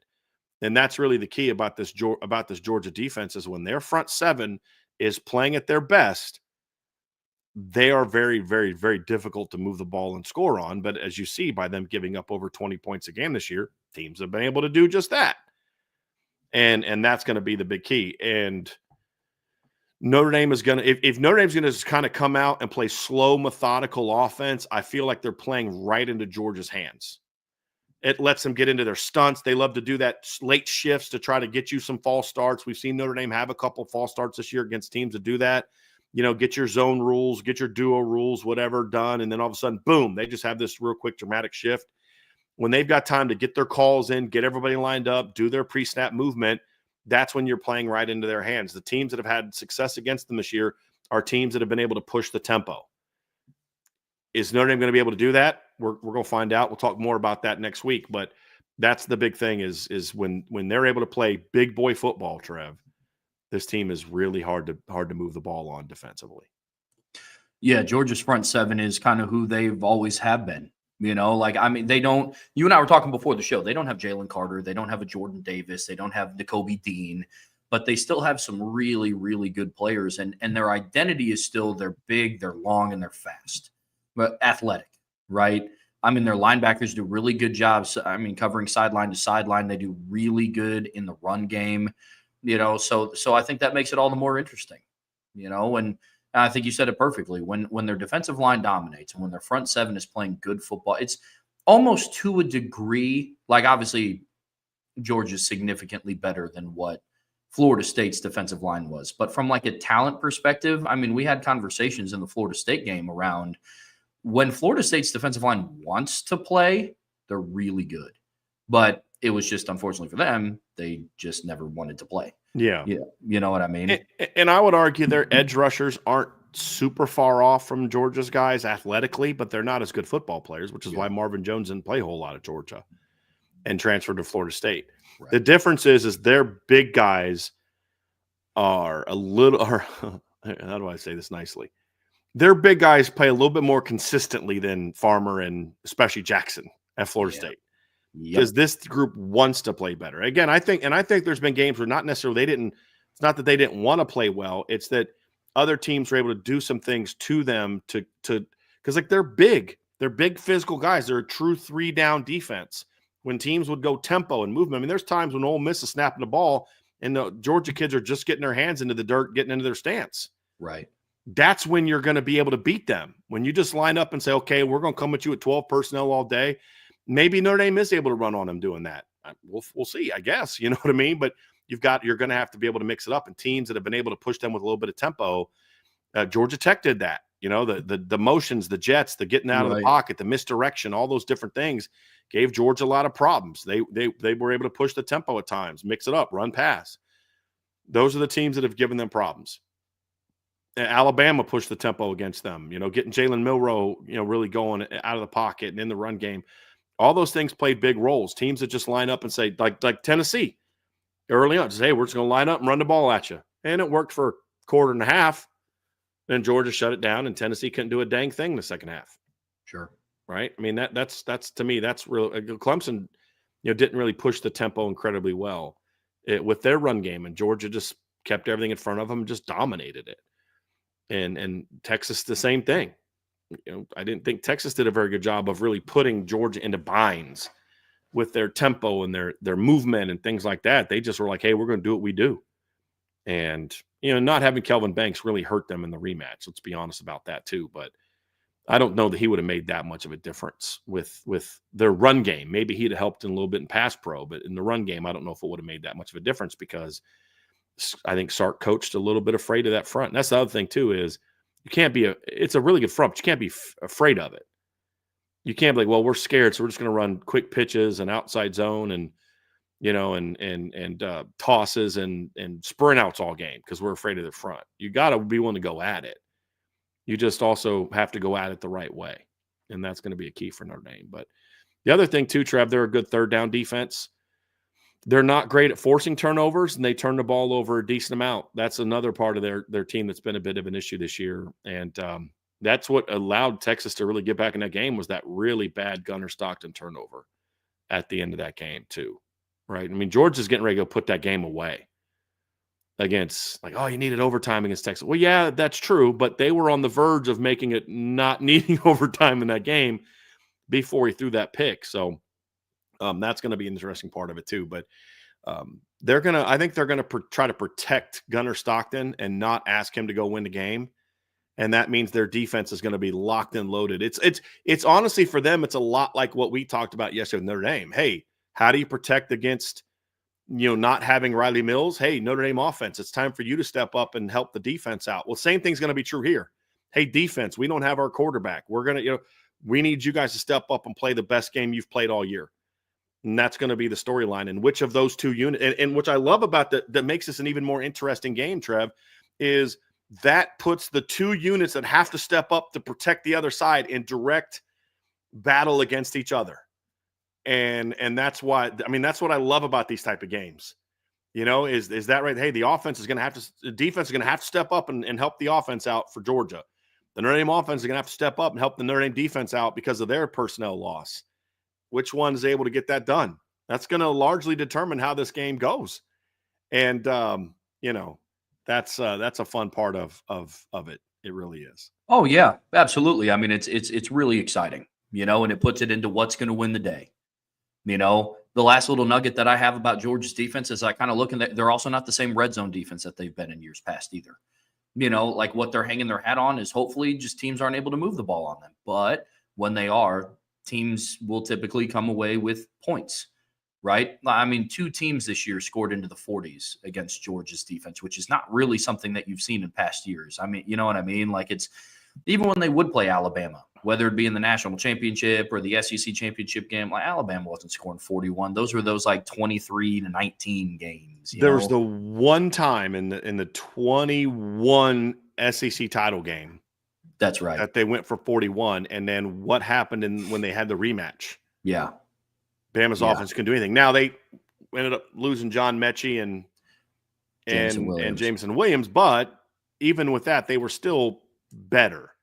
But what was Alabama able to do in those games to get them in trouble? Get them into space. Yep. Teams that can make it a space game have had success. A tempo game have had success against this Georgia defense. Teams, and that's the mistake Notre Dame made both times. They tried to play, hey, we're going to line up. We're going to run our offense. We're going to go with we're not going to go with much pace. We're just going to line up, do our thing, trust our elite offensive line in 2017. And it's like, yeah, but if you're not going to do anything to go at them in space and do some things, you're going to have trouble moving the ball. They did the same thing in 2019. They were completely unwilling, despite the fact Georgia playing the whole game with their backup corners, to attack them down the field. They did it twice. And what happened? Lawrence Keys beat a guy for a go ball, and Chase Williams beat a guy for a go ball. And then that's it. Like, you're going to have to be willing to do those things. They want you to do those things so that you're somewhat playing into their hands, but you also have to do those things in order to beat them and to back them off. And we're going to find out if Notre Dame's going to be able to do that. So, Yep, absolutely. And it's a good transition into, the next segment of the show. But before we do, nobody go anywhere because we still have a lot of things that we're going to cover today. So before we move on to the next segment, be sure to hit that like button, hit the subscribe button, hit that notification bell, share this podcast with your friends and family.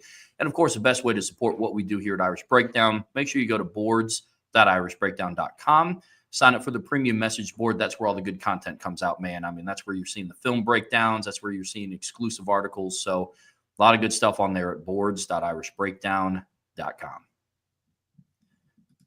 So, Bryan, wanted to talk to you a little bit about, just your early thoughts on this matchup, right? And I know throughout, after the holiday, going into next week, we're going to have some real deep dives into each side of the football, where I talk about specific matchups and where each team needs to win. But we spent a lot of time talking about, the Notre Dame offense versus the Georgia defense. And that's kind of the two narratives of this respective each side of the football has to play well to help out their own other sides of the football. So early thoughts on the matchup between the Irish offense and the Dogs defense. What do you think? I mean, Trev, I'm going to really try to combine most of these together because I think it's very similar. And when you look at this matchup, and again, I'm looking this more from analyzing the game as a whole as opposed to looking at it from a Notre Dame point of view. The biggest thing is, and it's a simple thing to say, and it almost feels like borderline lazy to say it, but it's just so true. This game is the ultimate in the trenches game as far as who's going to win this football game. And they're very different. Georgia is big. They're physical. I mean, let's say it again. Offensive line across the board, left to right, 6'7", 315, 6'5", 315, 6'3", 310, 6'6", 320, 6'7", 320. Notre Dame at times this year has had issues with big veteran offensive lines, Northern Illinois being an example. At other times, they've played some big offensive lines, and th've been able to use their athleticism to beat it. On the other side of the ball, Georgia's, again, very big. Stackhouse, 6'3", 320. Brinson, 6'4", 310. Kristen Miller, 6'4", 305.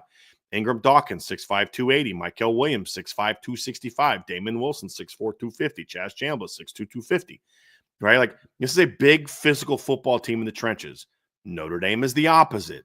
Notre Dame is not very big. They have one 300-pounder really in their rotation, unless they want to insert Armel Mukum into the conversation, and he's going to play. He's a 300-pounder, but they're a lot smaller now without Riley Mills, and they weren't a very big defensive line anyway. Same thing on the other side of the ball. When you look at the Notre Dame offensive line, it's not a very big offensive line. What is it? It's athletic. Anthony Knapp is not a big, powerful. Well, he's actually kind of powerful. Surprisingly powerful for when you can consider his size, but he's an athletic guy that needs leverage and uses his speed and his athleticism to really go make some plays.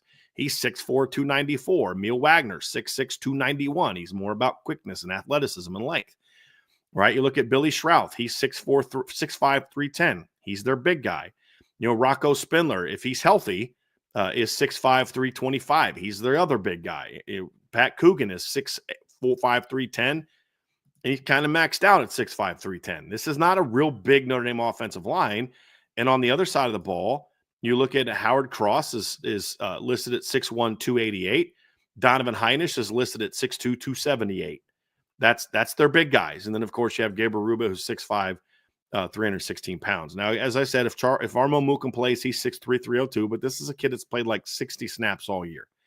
Notre Dame has more size at linebacker than they've had in the past, but they're still not a massive linebacker unit.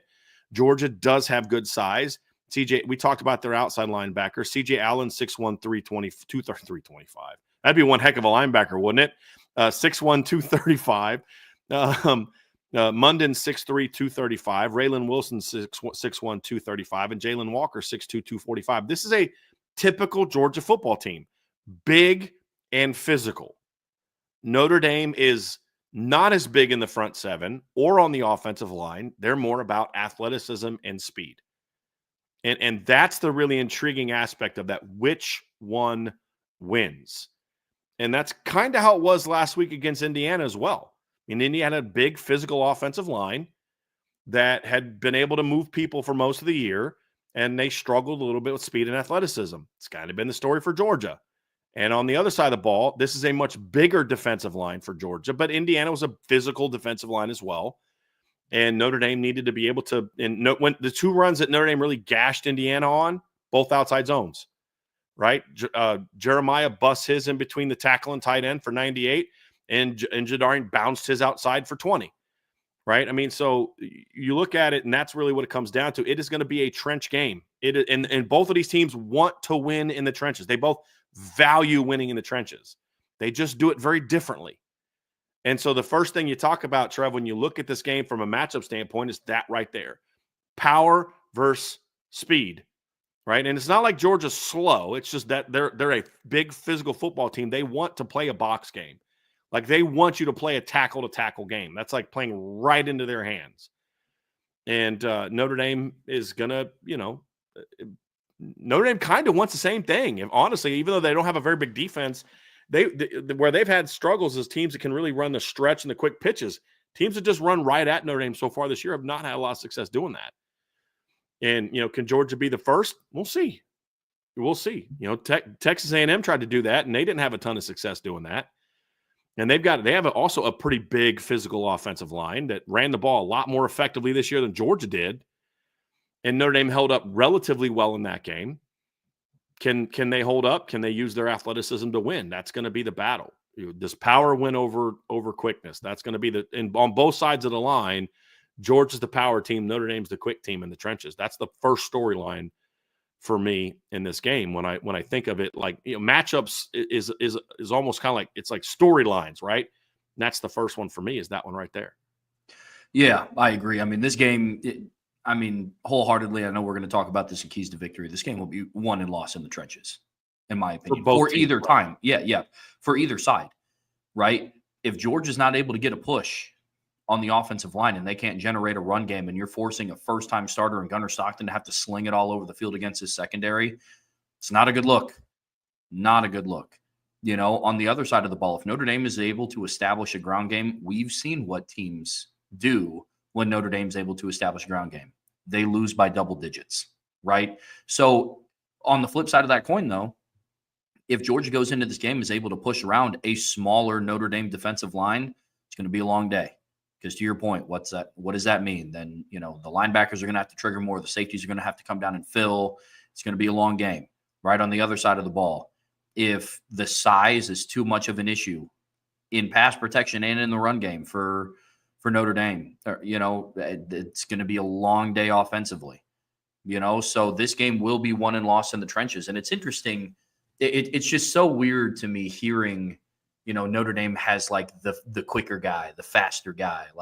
That's, especially when you talk about the offensive line, when you think about the guys that have came through this program, like the Mike McGlincheys, the Quentin Nelsons, the Aaron Banks, the Liam Eichenbergs, the Tommy Kramers, it's a different narrative, but it's true, so it's going to be interesting to see what Notre Dame's going to be able to do and try to attack the perimeter if you're on offense. But yeah, this game is going to be won and lost in the trenches, no doubt. Spoiler for one of my keys to victory.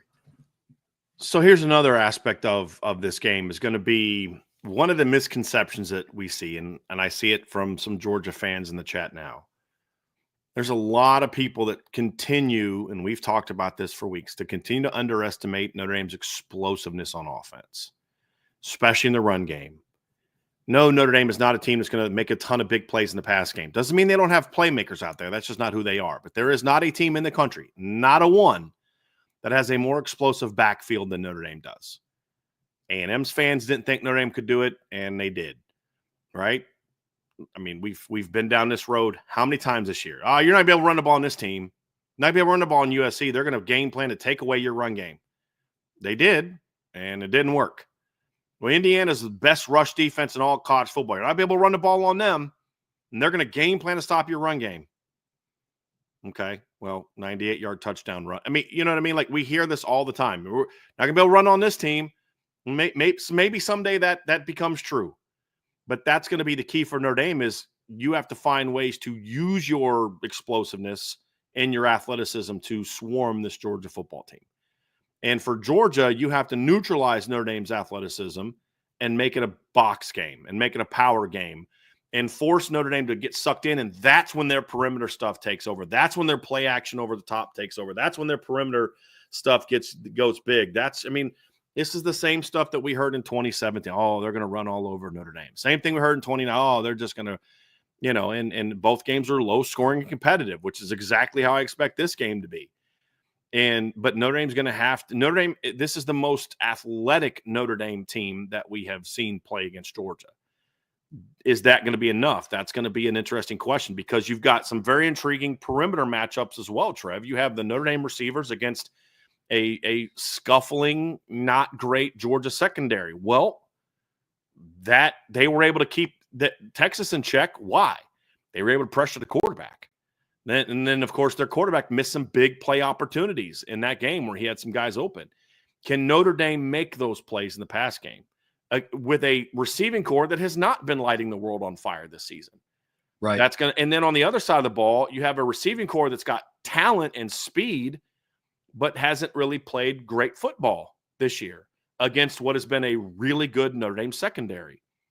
There's some really intriguing matchups on the perimeter as well, Trev, that are going to be impactful. But the one that matters most is, Georgia has not faced a lot of quarterbacks like Riley Leonard, just stylistically. And you go through their schedule and you look at, Cade Klubnik, not really, especially then, not Kentucky, not really Auburn, Mississippi State, a little bit. Michael Van Buren's a pretty decent athlete. He had a decent game there. Quinn Ewers is nothing like Riley Leonard. DJ Lagway is a little bit stylistically, and he got knocked out of that game. Ole Miss, Jackson Dart, runner and a thrower. Tennessee, Nico, not really. They're more of a downhill traditional run team. Georgia Tech, dual threat quarterback. Jalen Milroe, dual threat quarterback. The teams that they've played that had a quarterback that could make plays with his arm and his legs have given this Georgia team problems. That right there, you think about in this matchup, who are the wild cards for both teams? Well, let's do Notre Dame first, then Georgia, right? For Notre Dame, it's that right there. It's Riley Leonard. For Georgia, it's their linebackers. Are their linebackers athletic enough and good enough to stop the Riley Leonard, Jeremiah Love, Jadarian Price trio? That's a good, and Trev, because you said before the game, you're like, dude, I know that their D-line has some really good players, but their linebackers, that's their dudes. That's what you said to me before the show, and you're spot on, which puts them right against what is the best part of Notre Dame: the quarterback, the running backs. Notre Dame has not faced a linebacking core like this. Georgia has not faced a running back room and a quarterback like this. That is going to be a very entertaining matchup beyond the trenches that I'm also very intrigued by in this game. And I think that's also true on the other side of the ball, Trevor, is the Notre Dame linebackers against the Georgia tight ends and backs in the pass game, especially the tight end. So there's some really interesting linebacker matchups on both sides of the ball too, Trevor. Different because Notre Dame's, their running backs and quarterback are good, don't get me wrong, but it's the tight end matchup that I'm concerned about. I know we're going to have an article out probably later this week or next week about that. But the linebacker matchups are going to be very big. This is an opportunity for Notre Dame's linebackers to kind of announce themselves to the nation that, hey, we're pretty good, because you're going up against one of the best in the country this weekend against Georgia. Not that you're playing them, but more so the impact you can have on the game relative to the impact that they're going to have on the game is big. Very, very big. That's another really interesting storyline.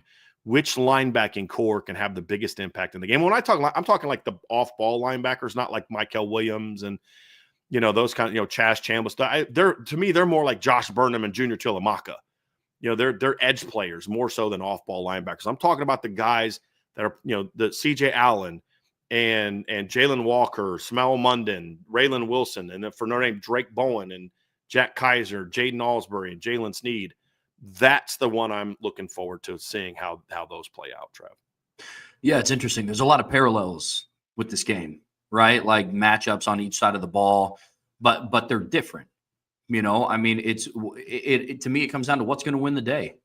You want to talk about a game where your dudes have to go be dudes. Well, it's really fun to talk about that when each team is just littered with them. It makes it a lot of fun. I mean, newsflash, for as much as Georgia fans don't want to hear it, as smart as Kirby Smart is and how good Georgia is, and yes, I said at the start of the show that they are still the team to beat in college football. They're not the first team to try to stop the run when they play Notre Dame. You know what I mean? Like it's not like they're like, well, now we're going to do something that no other team has done, and we're going to focus on stopping the run. It's just accept the fact that Notre Dame has a good run game. Georgia's rushing defense has struggled at times, and it's going to be a great matchup. They haven't faced a lot of quarterbacks like Riley Leonard. And when they have struggled. And I'm using that lightly. Like, it's not like they've struggled where, like, there's been some down. Like, Haynes King had over 400 total yards of offense to himself that game. Jalen Milroe had over 490, I think, total yards of offense to himself that game. So it's not like they've just struggled, right? So it's going to be an interesting matchup. I like the fact that you bring up, what that parallel is going to be on the other side of the ball. Because as much as we talk about, the defensive linemen that have to step up in place of Riley Mills, the linebackers are now going to play a bigger factor in it than ever, So and they're coming off arguably their best game of the season. Oh, yeah. You hope that can continue. Like, that's what you never know about games like that, Trev. Is it just they played great in this game, or is it a one-off? Not that they haven't played. I mean, they've played good most of the season, but it's like, is that level of dominance a one-off, or is it a sign of things to come as this young linebacking core becomes more experienced? We're going to find that out, right? Well, that's what's going to be exciting about New Year's Day, man. It's going to be about, a lot of the questions are going to be answered, which is like partially what I can't wait for. Oh, yeah, I can't wait for the game, and I just love watching Notre Dame play, but a lot of the speculation kind of drawn back to the big picture takeaways from this game, what's at stake, is we're going to find out a lot about this Notre Dame team, because I have been one of the people from very early on after the Northern Illinois game. I wasn't shouting this from the rooftops after Purdue, but I was one of the people early on that I still believe that Riley Leonard, same with you, that we believe that Riley Leonard was a quarterback to take this team forward. Yeah. This team was going to go as far as what 13 took them. This is the game. Yes. Right. This is the game that shows, hey, 13, why did you come here from Duke? Mm-hmm. This is why you came here. And as much respect as I have for Indiana, and as good of a game as Riley Leonard had last Friday night, they didn't bring him here to beat Indiana. Right. You know what I'm saying? So it's going to be interesting to see what that matchup is going to be. And I'm excited for it. I really, really am. This is one of those games, Trev, to me, that you talk about a statement game. Well, they don't have their starting quarterback. Well, the first time Notre Dame played Georgia in the regular season ever was 2017. And Georgia didn't have a starting quarterback that had ever started a game before. It was game 2 for Georgia. Their starter that year was Jacob Eason. He got hurt against App State. Jake Fromm was making his first career start as a true freshman. And they didn't ask him to win the game. They just said, hey, look, we need you to manage the offense. He didn't put up impressive numbers. He went 6 of 29 for 141 yards, 4.9 yards per attempt. But you know what, Trev? When he needed to, he made the plays to win the game. You talk about Notre Dame's winning 16-10, and they come down the field, and he gets sacked on first down, and 3rd and 16. He completes the ball for 14 yards. Notre Dame gets a personal foul. And 2 plays later, have a nice little 40-yard run, and then he throws. He gets him down in there in field goal range. You talk about, Notre Dame goes up 19-17, and they get the ball back. And I believe that was a drive where he hit. What was the kid's name? Javon Wims, right? 31-yard throw right up the left sideline, just perfect jump ball throw. Makes a big play, gets him in field goal range. He had the great back shoulder to Terry Godwin that he went up, made the one-handed grab on. He didn't have to do a lot. He only had to make 4 or 5 plays the whole game. That's it. And he made them. All right. So same thing in 2019. They didn't ask Jake Fromm to go out there and throw for 1,000,000 yards against Notre Dame. And, he went 20 of 26 for 187 yards. But you know what he did? He made the big plays when they needed him to. So I don't want to hear this, well, they don't have their quarterback, because we've seen that play out before. But that's why it's important that Riley Leonard does ball out in this game, because what hurt Notre Dame in those other two games when they didn't have a big-time quarterback, and Jake Fromm was a nice quarterback, but he wasn't a stud, is that Notre Dame's quarterbacks couldn't take advantage. And they couldn't run the ball on Georgia either time, and their quarterbacks couldn't take advantage. And Riley Leonard is going to have to play a big role in both of those things. I mean, this is one of those games where it's like whatever that needs to get done needs to get done. If that means Riley running it 15, 20 times, it means Riley running it 15, 20 times. I don't think it's that.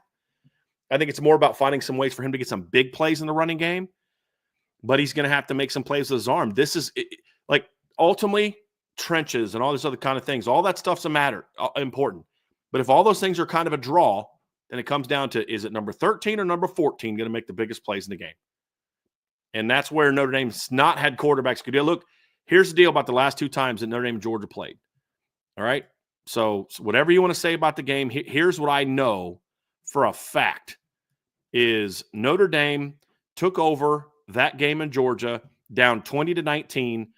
They got the ball with 3:22 left with an opportunity to win the football game. And they did not. They went 3 and out. They did it again. They got the ball again. Defense forced a 3 and out. They got the ball at their own 19 with 1:50 left. And all they need is a field goal to win the game. And they failed. They fumbled, and Georgia won the game. 2 shots in the last 4 minutes of the game. All you need is a field goal to win that football game.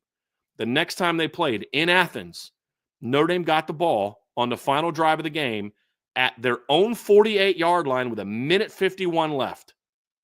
And they never got any closer than the Georgia 38. And a touchdown wins it. 2 times you had a crack at Georgia in the fourth quarter to win the game, and your quarterbacks could not make the plays needed to win the football game. Is Riley Leonard going to be any different? That ultimately is what I think this game comes down to for Notre Dame. The trenches are important. Jeremiah Love is important. Defense has got to do this and that, and all those things matter. But can Notre Dame make Gunnar Stockton look like a first-time starter, which they could not do to Jake Fromm? And can Riley Leonard look like a championship quarterback, which the last 2 times Notre Dame played Georgia, their quarterbacks did not? When they played Clemson, their quarterback in the postseason twice, ACC title game in 2020, playoff in 2018, their quarterback did not look like a championship quarterback. Against Bama in 2012 and against Bama in 2020, their quarterbacks did not look like a championship quarterback. You said it, Trevor. This is what you brought Riley Leonard here for. This is the kind of game you brought him here for, and you got to find out if he can be that guy. We don't know the answer to that because they haven't played a team like Georgia this season. Right. And I would argue that Georgia hasn't played a team like Notre Dame this season. With all due respect to Alabama and Ole Miss, who aren't as good as Notre Dame. And that's what this comes down to. Whose quarterback is going to have the biggest impact on this game? Will it be Gunnar Stockton or will it be Riley Leonard? And that ultimately is where I think this game is won or lost for these two football teams. Which just makes it all the more interesting because, again, we're talking about parallels for either team, but the narratives are so different. You know, you have a guy who in Gunnar Stockton that's taken over this team, and he's earning his first collegiate start in the Sugar Bowl in the quarterfinals of the first ever 12-team college football playoff. And on the other side, you have a guy who has played more football than a good amount of the rest of the starting quarterbacks in the FBS. You know, right. and you have a guy who's experienced, and his last season didn't end the way that he wanted it to, and he went to Notre Dame for something bigger, and he's been very open about that. He's always said, you know, I have a special place in my heart for Duke. They're the team that gave me the opportunity to get to where I'm at today, but he came to Notre Dame for something bigger. This is it. This is the bigger thing. This is why you're here, and it's going to be so exciting. You know, I mean, it's going to be awesome to see because I love Riley Leonard, man. I've been on the Riley Leonard train since week one. Not to say that I have thought he's played perfectly. because when there is an issue, I've also been the first person to say this can't continue to happen, but I will say it's been nice kind of seeing everybody kind of joining me on the 13, we're riding with you, dude. QB1, what's up, man? I was like, hey, listen, there's some people that don't like it. I love it, man. There's plenty of room up here with me on the Riley Leonard hype train. You know what I do like, though? A lot of, like, I give Andrew Gilmore a hard time in the chat. We have some very different takes on things. Today it was, Louisville had Notre Dame on the ropes. We watched a very different football game than him. But here's what I love about Andrew and a lot of other people. He was off the Riley Leonard train, and he was off the Marcus Freeman train. And he said late in the year, I was wrong. So I do think most Notre Dame fans not all, were willing to say, hey, look, I was off of it because of how he was playing. Fair. I watched the Northern Illinois game too. You know what I mean? Like, I get it. But he's won them over. But this is the kind of game ultimately where you define your legacy. It's not, man, did you watch him rip up Navy? Man, he was great against Army. Man, he made some big-time plays against USC, boy. That throw to Mitchell Evans, that lingers a little bit, right? What he did against Georgia Tech, nobody cares. Ultimately, in 20 years, we're not going to be talking about what he did against Stanford or what he did against Georgia Tech or what he did against Navy or what he did against Army. We will absolutely talk about what he did against Georgia, good or bad, right? And that's where his opportunity is. And it's not just him. It's not a one-man show. But he's going to get those opportunities. He's going to get those opportunities to go make plays. And if he makes them, Notre Dame has a shot to win this football game. If he doesn't, then it's going to be tougher to win this football game. And you're going to have to win in spite of him. And it's hard to beat Georgia in spite of your quarterback. Yeah. And you look at the games that Georgia's lost this year. They were not games where the other team lost in spite of their quarterback, or the other team won in spite of their quarterback not playing well. That is absolutely not what happened. Texas's quarterback didn't play well either time, and they got beat. They lost to Ole Miss. Jackson Dart threw for 199 yards, and their backup quarterback threw for 64. They averaged 9.4 yards per attempt. Because, like Austin said, what's funny is if you watch that game, Trevor, I know you did, but like Jackson Dart got hurt on the first drive where he threw the pick. And their backup came in and led them right down the field for a score. And that's how they got their first score. And then they were able to have some a lot of success in that game. And Jackson Dart had 50 yards rushing in that game on 8 carries. Their quarterback made plays. And against Alabama, same deal. Jalen Milroe went 27 of 33 for 374 yards and ran for 117 yards and 2 touchdowns. And they won by 7. You know what I mean? Like, they needed a last-minute go route, great catch and run touchdown to win with their quarterback. Even if you take that big play off, right? You take the 75-yard. So he's 26 of 32 for 299 yards, and he has 117 yards rushing and 2 touchdowns, and they were losing up to that point, right? You're going to need your quarterback to play well to win this football game. I haven't watched Georgia lose many football games where the other team's quarterback didn't play well. Doesn't happen very often at all. And that's how Bama was for all those years. Bo Wallace had a great game against him. Johnny Manziel won a Heisman off how he played against Alabama. You know what I mean? Like, Chad Kelly had a big game against Alabama. It's 2011 LSU when they lost 10-6 is about like the only time I really remember an opposing quarterback not playing well and beating them. Stetson Bennett had a big game against them in 2021 to win that championship game. He didn't, and that Georgia's the same way. Quarterback's going to have to play well. That's the final storyline. And then you've got to make the first-time starter. If you're an elite defense, you make a first-time starter look like a first-time starter. And that's ultimately, potentially the great equalizer for this football game. So that's the thing for me, Trev. And then the final piece is which team, like Georgia is not going to be overwhelmed by the moment. This is in their DNA. This is what all those other games, this is what it leads to. It's playing these neutral site games in Atlanta, in New Orleans, and Miami, and wherever. What was the one game? They beat Oklahoma in the Rose Bowl, right, in 2017? One of the best playoff games ever. That game was crazy. Phenomenal game. Oh, my goodness. Yeah. And because I said this, if Oklahoma beats Georgia, they would have smoked Alabama in the title game. Like, that was a bad matchup for Alabama. Like, best thing to happen to Alabama was Georgia winning that game. They would have got smoked by that Baker Mayfield Georgia team. but Georgia got it done, right? I mean, it didn't matter where they've played. These are the games that Georgia's built for. Notre Dame has played in a lot of big environments. This is the biggest one, and they're going to have to handle it well. So far, they have handled those moments. They handled College Station very well. They handled their home environments very well. They came out against Ohio State and Columbus 2 years ago and played great for the first 2.5 quarters, 3 quarters on defense, and then finally they wore down because their offense couldn't do anything.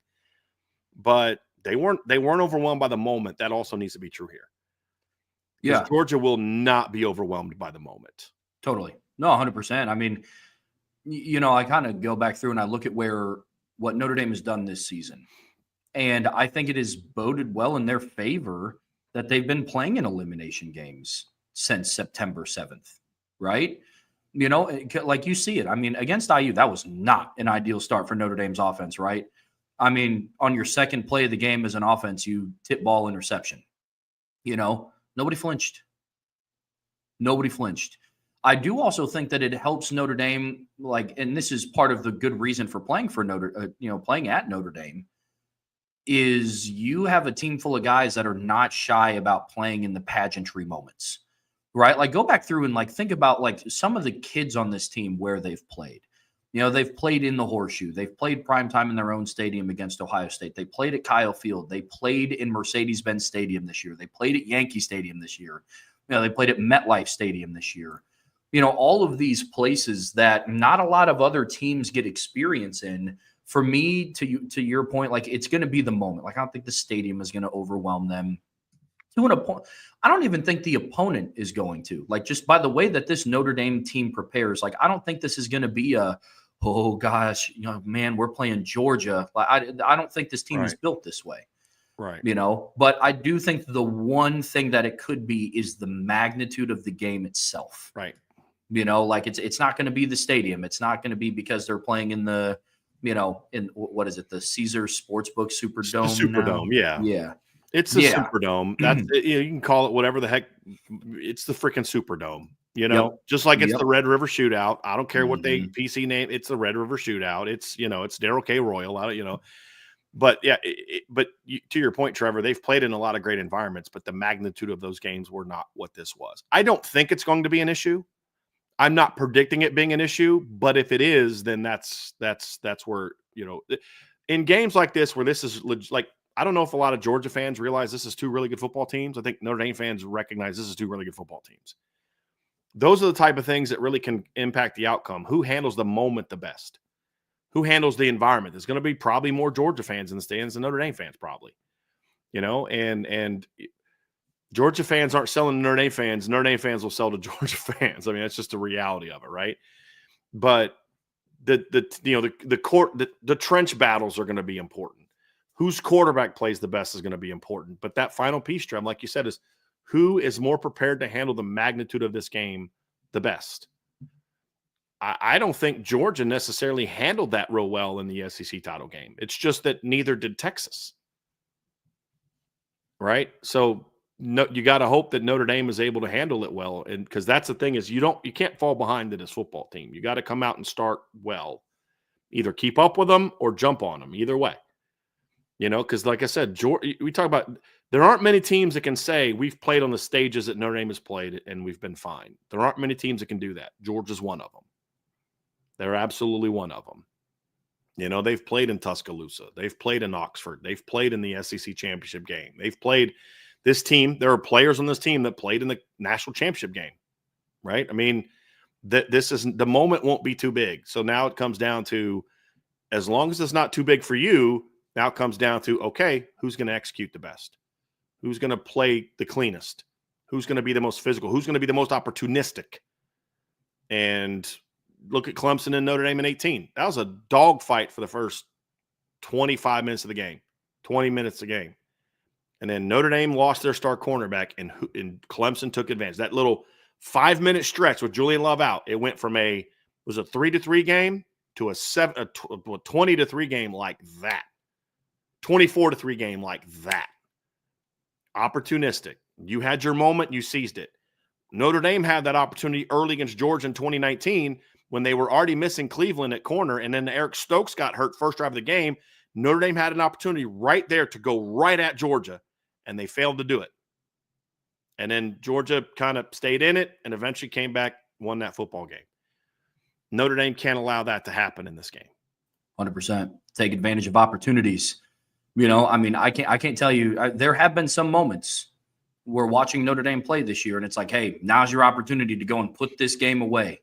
One kind of final, because this is, like I said earlier in the show, this is a Georgia team that doesn't quit. Yep. You know, you don't come back from 17 down if you quit. You don't battle back against Alabama in Tuscaloosa. 8-0. Right.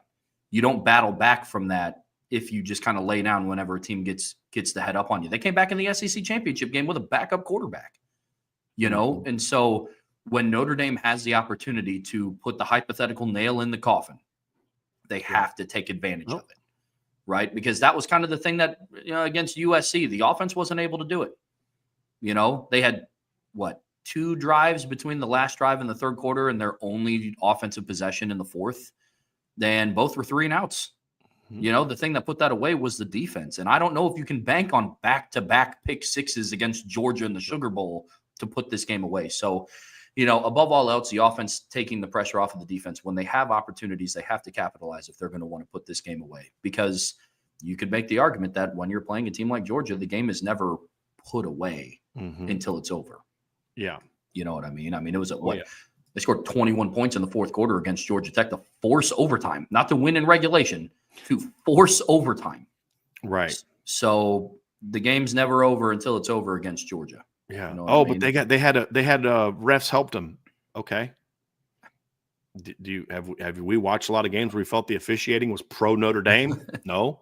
Don't let the that's the thing about Georgia Tech. They let the officiating impact the game by their inability to capitalize on opportunities. Yep. You know, and Notre Dame can't do that. That's going to be a big part of this game. I'm excited about this matchup, Trevor. We're going to talk about Ben Nichols next, but I'm excited about this matchup because I'm excited about the opportunity that Notre Dame has in front of it. I really am.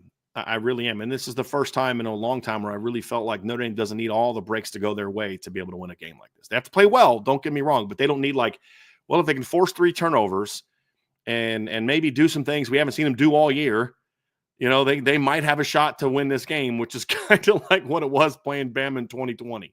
You know what I mean? But yeah.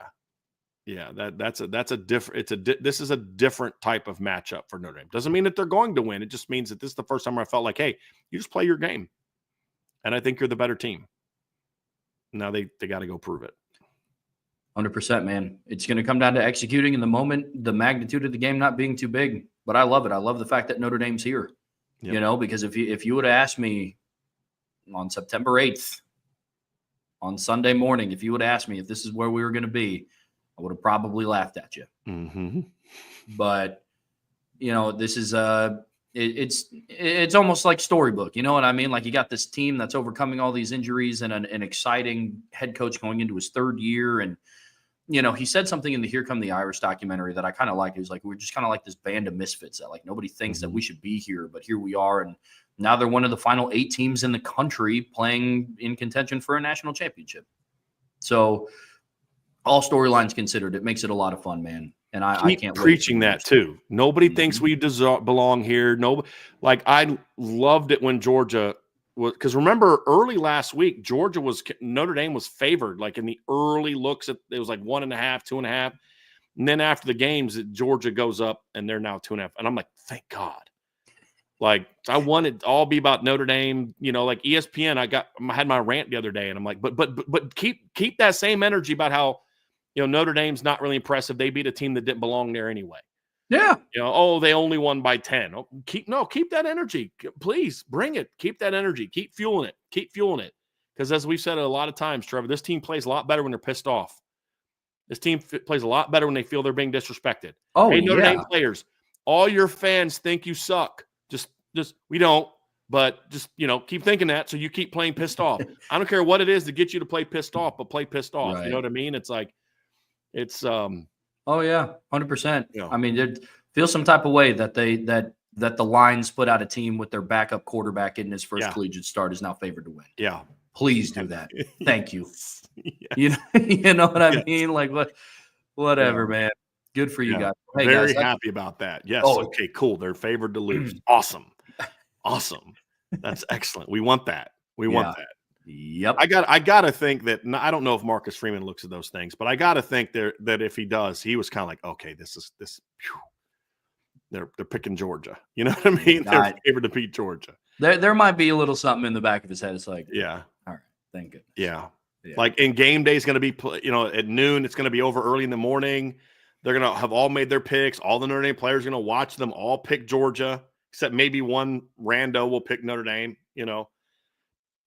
But I mean, that just keep that energy. But at the end of the day, that stuff only goes so far.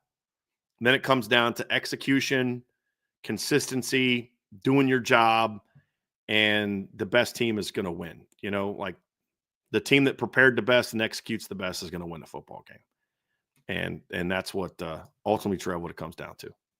Yeah, absolutely. Well, hey, guys, that's going to do it for our overall preview of the Notre Dame-Georgia matchup. Don't go anywhere because we're about to talk about Ben Nichols' commitment for the 2026 recruiting class. But before we hop into it, make sure to hit that like button, that subscribe button, hit the notification bell, and share this podcast with your friends and family, anybody that you know loves Notre Dame as much as you do. And, of course, the best way to support us is the premium message boards at boards.irishbreakdown.com. So, Brian, last thing we're going to talk about today, some more exciting news. Yesterday, we talked about Malachi Fields coming in. This time, we're going to talk about a commitment for the 2026 class. Offensive lineman Ben Nichols has committed to Notre Dame, and he is now the sixth commitment for the 2026 class, which is exciting. So that's starting to fill out a little bit. And I know you know a lot about this kid's backstory and what his journey was getting to this point. So take it away, man. Let's hear a little bit about Ben Nichols. This is a pretty basic one, Trevor. It's a kid that they identified early. They've had him in camps, saw him up close and personal, and they've had him on campus a bunch of times. He was at the Notre Dame USC game last year. He was at the Notre Dame Northern Illinois game this year. Still like Notre Dame after watching that game, which is always good. He's been on campus 5 times. I think the only team he's visited more than Notre Dame is Michigan State, which is close to kind of where he lives in Davison, Michigan. So this is one of those ones that it's not an overly complicated backstory. I mean, it really isn't. It's one of those ones that you look at and say, okay, they liked him. He was on campus a bunch, worked out at Notre Dame, was at their summer camp, and they liked him, and they recruited him. And he ends up picking Notre Dame over his 4 finalists, which also included Penn State, Tennessee, and Wisconsin. Notre Dame seems to really like beating Wisconsin. I don't know why. I don't know where that connection might be and why that they might want to do that. But it's a strong pickup, right? Because it's when you're going after a player that you like at a position that is of your strength, you want to go get him. And Notre Dame was able to do that. As far as his profile, Trev, he's not as highly ranked as some of Notre Dame's other offensive linemen they've landed in past years, but I don't think Notre Dame cares about that. He's also not a low-profile guy. He grades out on the Irish Breakdown board as a 4-star recruit with a top 250 grade right now. He does have a 4.5-star upside grade on my board. And I'm kind of in line with most of the recruiting services on him. On3 has him as a 4-star. So does ESPN and Rivals. On3 ranks him as the number 207 player in the country. ESPN's at 235, Rivals at 242. So we see him, as far as the current grade, about the same right now. I think he's a young man that has the upside to be a really impact player at the next level. He plays left tackle in high school. He projects to be a guard at Notre Dame. But this is a good pickup. And, look, you've got a quarterback in this class, and Dylan Faison, who's not a quarterback. He's their receiver. You've got Noah Grubbs in the class of quarterback. You want to make sure you build around him. They've already got a receiver that's talented in Dylan Faison. Now they've got 2 offensive linemen that the staff is very high on. One, I see some tools, but he's going to need a lot of work, and Solomon Garvin. But staff loves him. And then the other is a guy that I'm more on the same page with the staff on this one. Where I see a more higher floor player than Garvin. Ceilings are very similar. And you could even argue Garvin might have a little bit of a higher ceiling, but much higher floor from Nichols, in my opinion. But you put the 2 of them together, and you got 2 6'5 plus, 300+ pound young blockers that are going to bring some beef to the table. And that's what Mike Denbrock wants. Mike Denbrock wants, for his zone duo offense, he wants big movers. That's what he wants. Physical in here, fast out there. That's what he wants to be.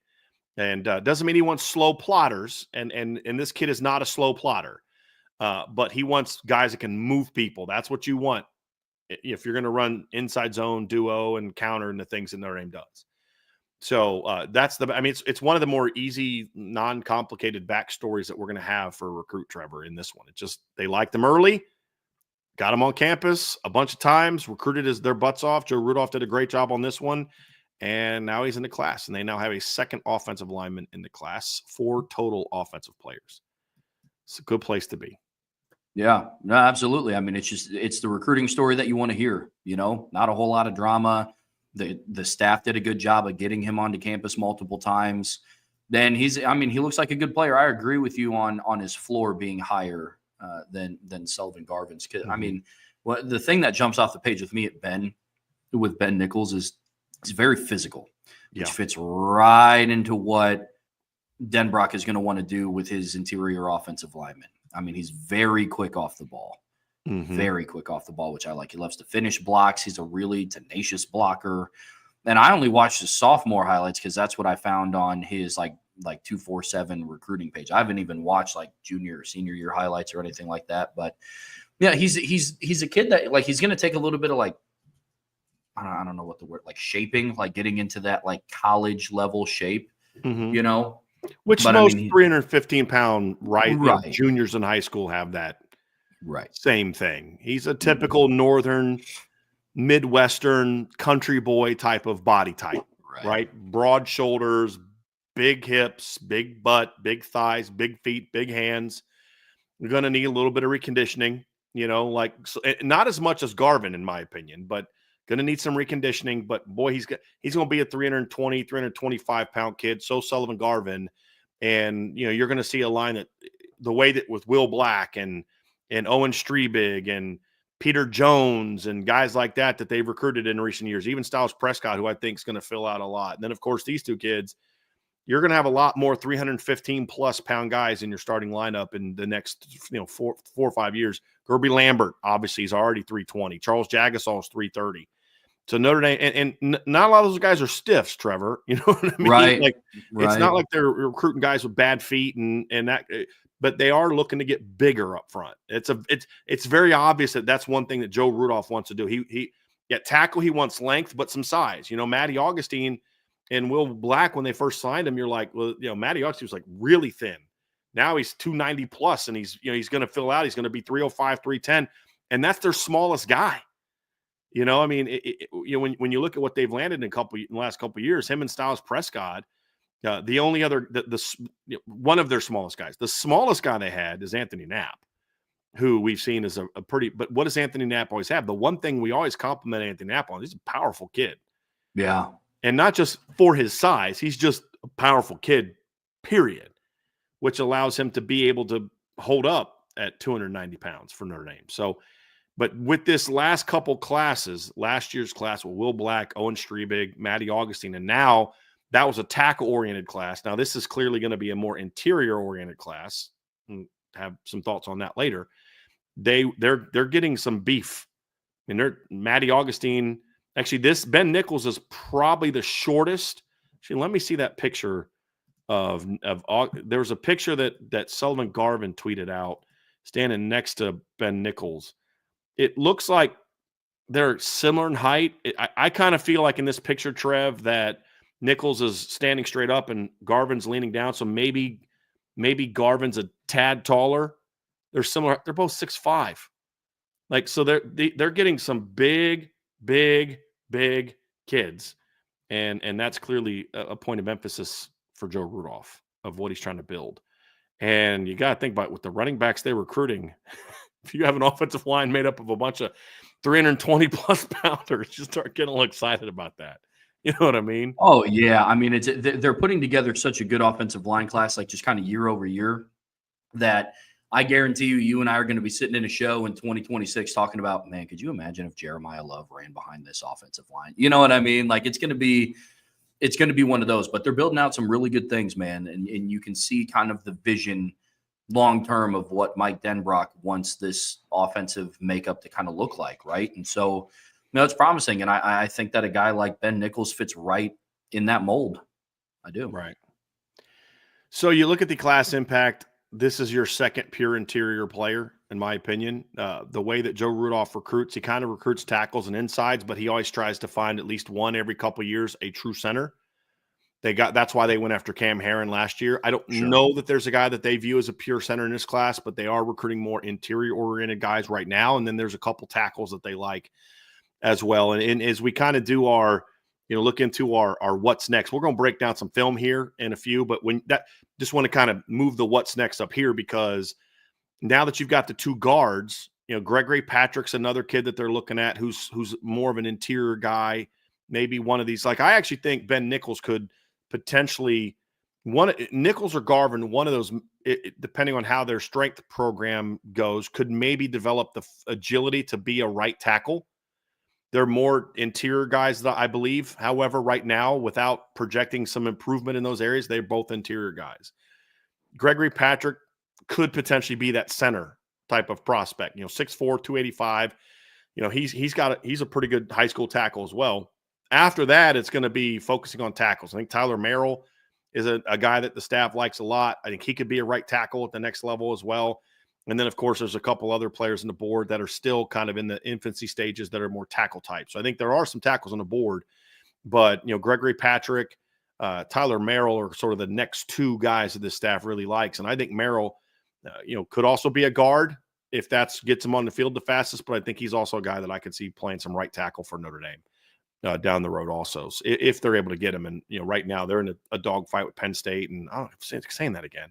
They're in a battle with Penn State and Michigan, some other teams for him. But Gregory Patrick, again, another kid that's, Michigan's looking at, some others are looking at. So they're going to be a battle for them. But they're trying to get 3 Michigan kids in this class, which is, kind of big.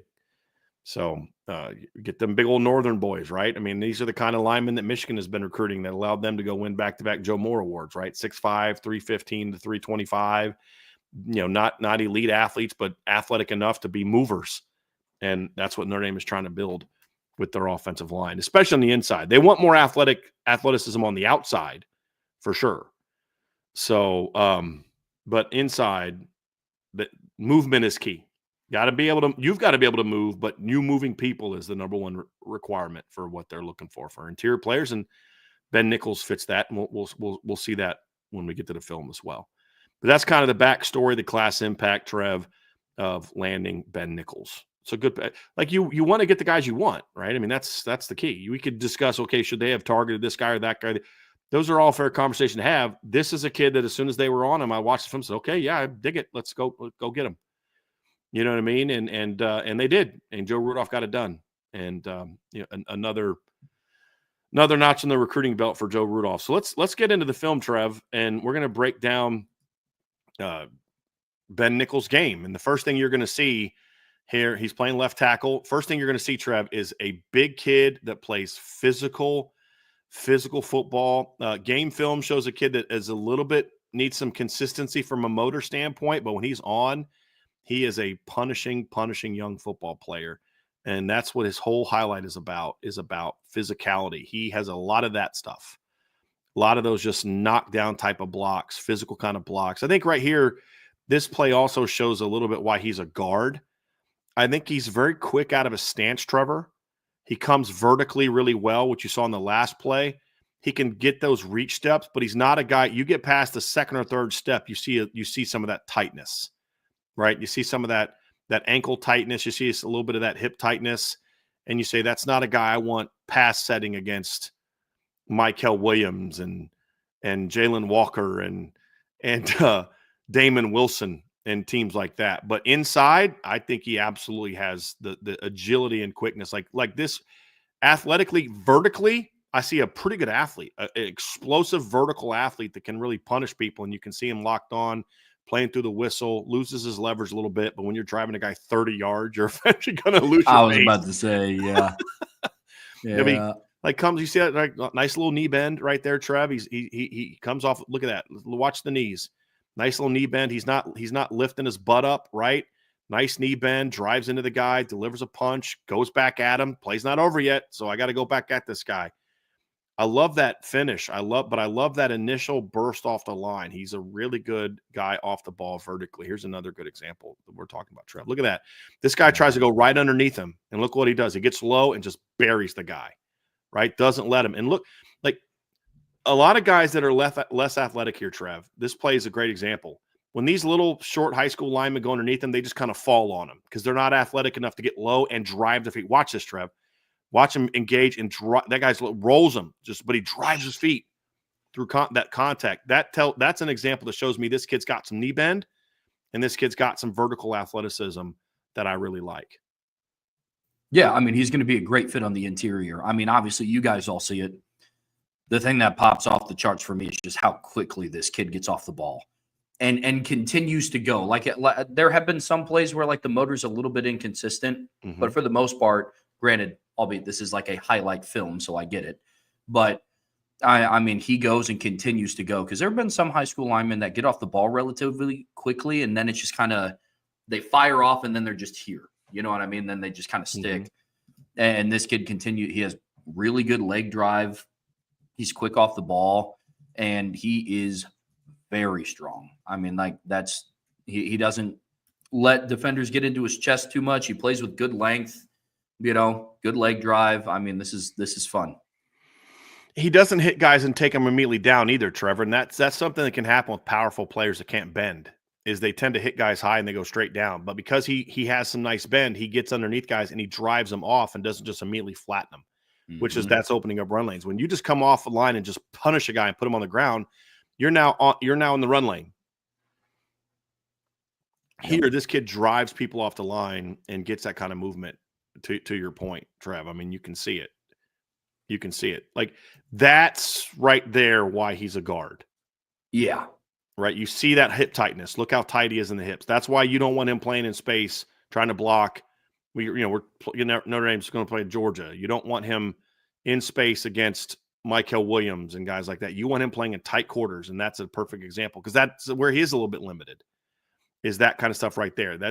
That initial quickness, that short area quickness, really impressive. The long speed, the lateral quickness, not quite as good. And you can see that as an example. And you can see it in the other clip, but it was too far away to really see that on the other poll. But that right there is an example of why he's a guard and not a tackle, in my opinion. But like this, little short area quickness, he can overtake a 3 technique with that kind of get off. But he's not going to be a guy that's going to reach a wide 9 or, you know what I mean? Or going to handle a really athletic edge rusher in space, those type of things. But that short area quickness and power, which is what you need in a guard, is really impressive. I mean, he's got a lot of Rocco Spindler in him, but he's more athletic now than Rocco is now. Sure. You know, the foot quickness, but he's got a lot of Rocco in his game, Trev. You know, but with a little bit better foot quickness. But like, look at this. Look at him getting low and just exploding his hips into contact. Like, look at that flat back coming off the line. You can't do that if you don't have good knee bend, Trev. Look at that. Right. Boom. No, man. I mean, his ability to stay low. Because like another issue with like taller guys that, I mean, this is his junior season highlights. Yes, sir. So I mean, 16, 17 years old, like there's a tendency to kind of stand straight up. Like that was kind of one of my issues with Cam Herron, and he's 6'3". Like he was a guy that he's a strong kid, right? Don't get me wrong, but it was immediately up into this, you know? And yeah, no, man. I mean, this, Ben Nichols is able to stay low. I mean, he does a really good job of, let's see how he does in space. That was just a funny little, he I don't know quite why this one is on the I don't know why either. Look at the hand speed. Okay, we don't see you again until the play's over. All right. Well, because I didn't see that it was going to be like a screen coming back that way, and I was like, you know what I do like about this one though? You can see how thick he is. Oh yeah. Like just hips, the lower body, butts, broad shoulders. This is a big boy. This isn't a fat kid. This is a big kid. No, he's a big dude. You know what I mean? Like, yeah, he's got a gut. He's an offensive lineman, but he doesn't have a gut. Like, he doesn't have a gut like I got. You know what I mean? Like, he's just a big country boy, and that's what I like. It's like Quentin Nelson was 340 pounds. He was not fat at all. If you ever met Quentin Nelson at Notre Dame, you're like, this kid's not fat at all. He's just huge. He's just big. And that's what I see in Ben Nichols. This is not a big, chunky, fat kid that you got to get 15 pounds off of and then build it back up. You know what I mean? This is a big boy. You got to reshape his body like you do every other 16-year-old or 17-year-old. But this isn't like he doesn't need like a Biggest Loser transformation before he's ready to play football. You know what I'm saying? Right. Like he's the type of big that you want an offensive lineman to be who's coming into Notre Dame. Right. You know, like he doesn't, to your point, he got doesn't have to work with a little better angle here. You know, he's able to get away with it at the high school level. You know, he takes a little bit of a bad angle here, and a better line. Drake Bowen's going to make him pay for that. But those are some of the technical things he's going to have to work on. Angles at times, definitely an area where he's going to need some help. But he does play with some nastiness. Like you see pictures of him, and he's got glasses on. And I feel like people that wear glasses can be very, especially bigger guys, can be very misleading in their personalities. Oh, big teddy bear. But when we watch him play, he's got some nastiness to him. This is another example of why he's a guard. This is not great change of direction quickness. Right. Like think about him trying to handle a wide rush that slants inside or spins inside, or coming off of handling a twist off the edge.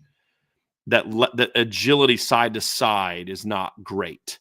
The long speed is not great, and that's why he projects as a guard, not a tackle. Well, it's interesting. Like it's quick, but he doesn't go anywhere. You know what I mean? Like it's twitchy, like what you would want to see out of a guard, but not like you said, like not that sideline to sideline. Doesn't have that. Yeah, that's where that hip tightness comes into play. I like this get off right here. This is another example. Nice flat back, just comes off, knee bend, boom. Good leg. He has some of the best leg drive I've seen on film in the 26 class. His feet never like here. This is an example. A lot of kids that are young, when they hit, there's that point where they stop and then drive. And what you have to teach is you have to explode through contact. Yeah. This kid does as good of a job as I've seen on any high school lineman in the 26 class he drives his feet through contact. His feet never stop working. This is a perfect play that you can see right here. Look at this cut, like Harry Heastan, if he was still coaching Notre Dame, would see this kid's film and like have to take his glasses off and like wipe tears out of his eyes. He's like, this kid does what I teach, and that's a big thing that we've talked about Notre Dame needing to do more of with their offensive line. This current offensive line still does that at times where they'll hit and stop. And this kid does a great job of driving his feet through contact. Yeah. And that's huge. Well, like you said earlier, I mean, it's typically when you see an offensive lineman this big at the high school level playing, let's be honest here, not equal competition, right? I mean, typically it's, I mean, typically you see it and they hit them once and they're strong enough, they're big enough that they kind of just like push people down, but this kid finishes blocks, great leg drive. It's fantastic. I still cannot get over how quick he gets off the football. Yeah, his vertical quickness is impressive. And that's what you need at guard, right? And including pass pro, because the guys get on you quick. You need to be able to get out of your stance. But again, here you go. Like he's got to really kind of drive off that back foot. You can see that there's some lumbering there. Yeah. And that is one of my concerns about him is Notre Dame does like to run counter and stuff. He's going to have to improve his footwork and get a little bit more of that initial quickness and getting around on pulls and kickouts. That's the reason, Trev, right there, why he grades as a top 250 lineman and not a top 100 lineman. Yeah. That right there. Yeah. That right there. If he improves that's where the 4.5-star upside comes from. Sure. Is if he can get a little bit quicker in that area, and that can happen with offensive linemen as they get older and get into a college strength program. If that part of his game improves, he goes from a top 250 guy to a top 100 guy, if not higher. Because, again, 4.5-star upside equals top 50. Sure. Like if that part of his game improves, Trev, this is a kid that could be a really good player in the next level. There's so much of what I like about his game. He strikes with his hands. Like there's so much I love about this kid's film.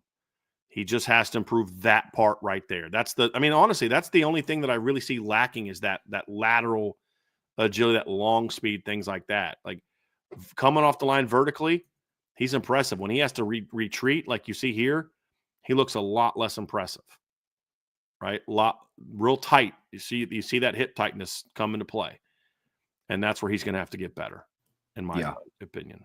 Yeah, absolutely. Yeah. But now this is back to what we like. Coming off the line, that's like, okay, yeah. You'll see a couple of those long clips, and you're like, I don't know, man. I don't know. And then it's like, oh, yeah, that's why I love the kid. Now we're back to loving the kid. because that's what he can do. That's what he does really, really well. That's what he does. Like, watch him use his hands here. So many linemen just hit with their bodies and their hands come super late. His hands and body are like hitting this guy at the same time. And he drives his feet through contact. I just really like this kid's film. Really like this kid's film. It's a lot to like, Trev. Oh, he's tenacious, man. Finishes blocks, but finishes them like in the right way, like continuing the leg drive and over. Like there's, like I said, there's a lot of offensive linemen at this level that can kind of just push somebody down and then fall on top of them. Like he is finishing drives. I love this here, right? I love this. What he'll learn at the next level is to get that punishment, but not lean into the punishment. So on that double team, he does a nice job of helping on the double team, and he comes off to the second level really well as far as knowing what to do. But see how he turns his hips inside? He'll learn to kind of punish that down and then stay vertical, keep his hips square, and that'll allow him to get to that outside shoulder of the tackle of the linebacker. Because again, in high school, this is a highlight reel clip, right? In college, that linebacker's coming off his outside and making that play right in the hole. Right. So those are technical things that he's going to have to improve upon, but the skill set is there. You know, it's certainly there. Big physical kid. Really big physical kid.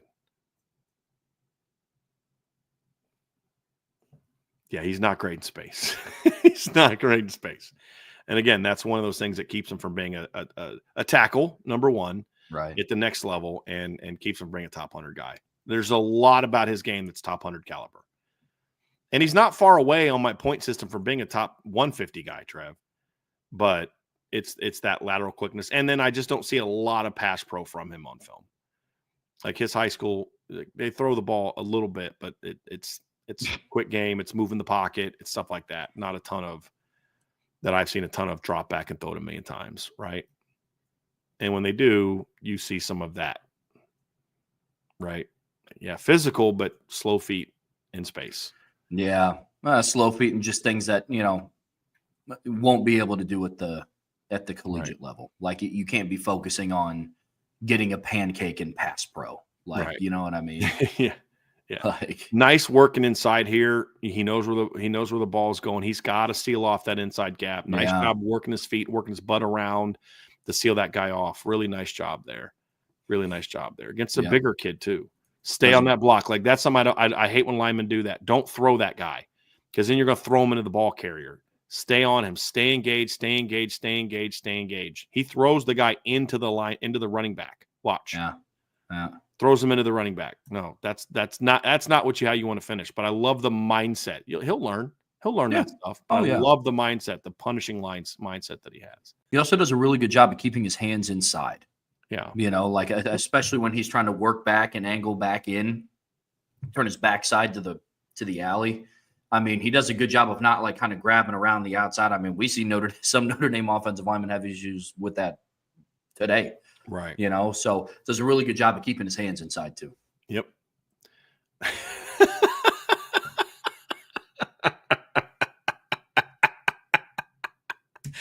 That is just messed up. I love that play. Oh, that is just so wrong. That is just okay, here's an example. You see two things in this clip. One is not good, one is good. What's not good is, again, not great foot quickness in space. But I love the hand play here. And that's where you say, okay, can he pass pro at guard? Watch the hand play here. This is really good. Really good. Like, look at him reset. Like, that's good hand fighting by both of those guys. You know what I mean? Like, they're both resetting. Good. He's got guard length because you don't want stubby armed linemen anywhere. He's not stubby armed, but he also doesn't necessarily have like Gerby Lambert, Emil Wagner, Charles Jagasol type of length. But he's, you know what I mean? So like, there's a lot to like there. A lot to like there, Trev. So that is Ben Nichols Jr. film. You guys can see what Notre Dame likes. When you watch him and Sullivan Garvin together, you see a pattern. You know, when you watch them, when you watch Will Black, when you watch Owen Strebig, you see guys that are moving people. And that's a good sign, very good sign for the future of what Notre Dame is going to try to do. I'll be honest, I don't love recruiting a bunch of guards. I'm a big fan of recruiting tackles, and then, you know, some guys move inside. I do think that's the one critique I do have of Coach Rudolph's recruiting is he recruits a lot of pure interior guys.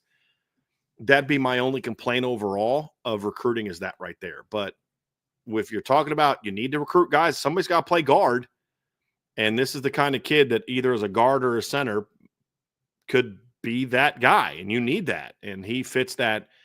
I mean, think of it. Notre Dame's an inside zone team. You want that kid coming off the line on double teams with, a Gerby Lambert or a Will Black or a guy like that driving on double teams? Heck to the yes, you do.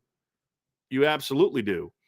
And if Sullivan Garvin can improve in the ways that we talked about with him, get quicker, get more athletic, improve some of those things, his technique needs a ton of work. Like him and Ben Nichols are polar opposites from a technical standpoint.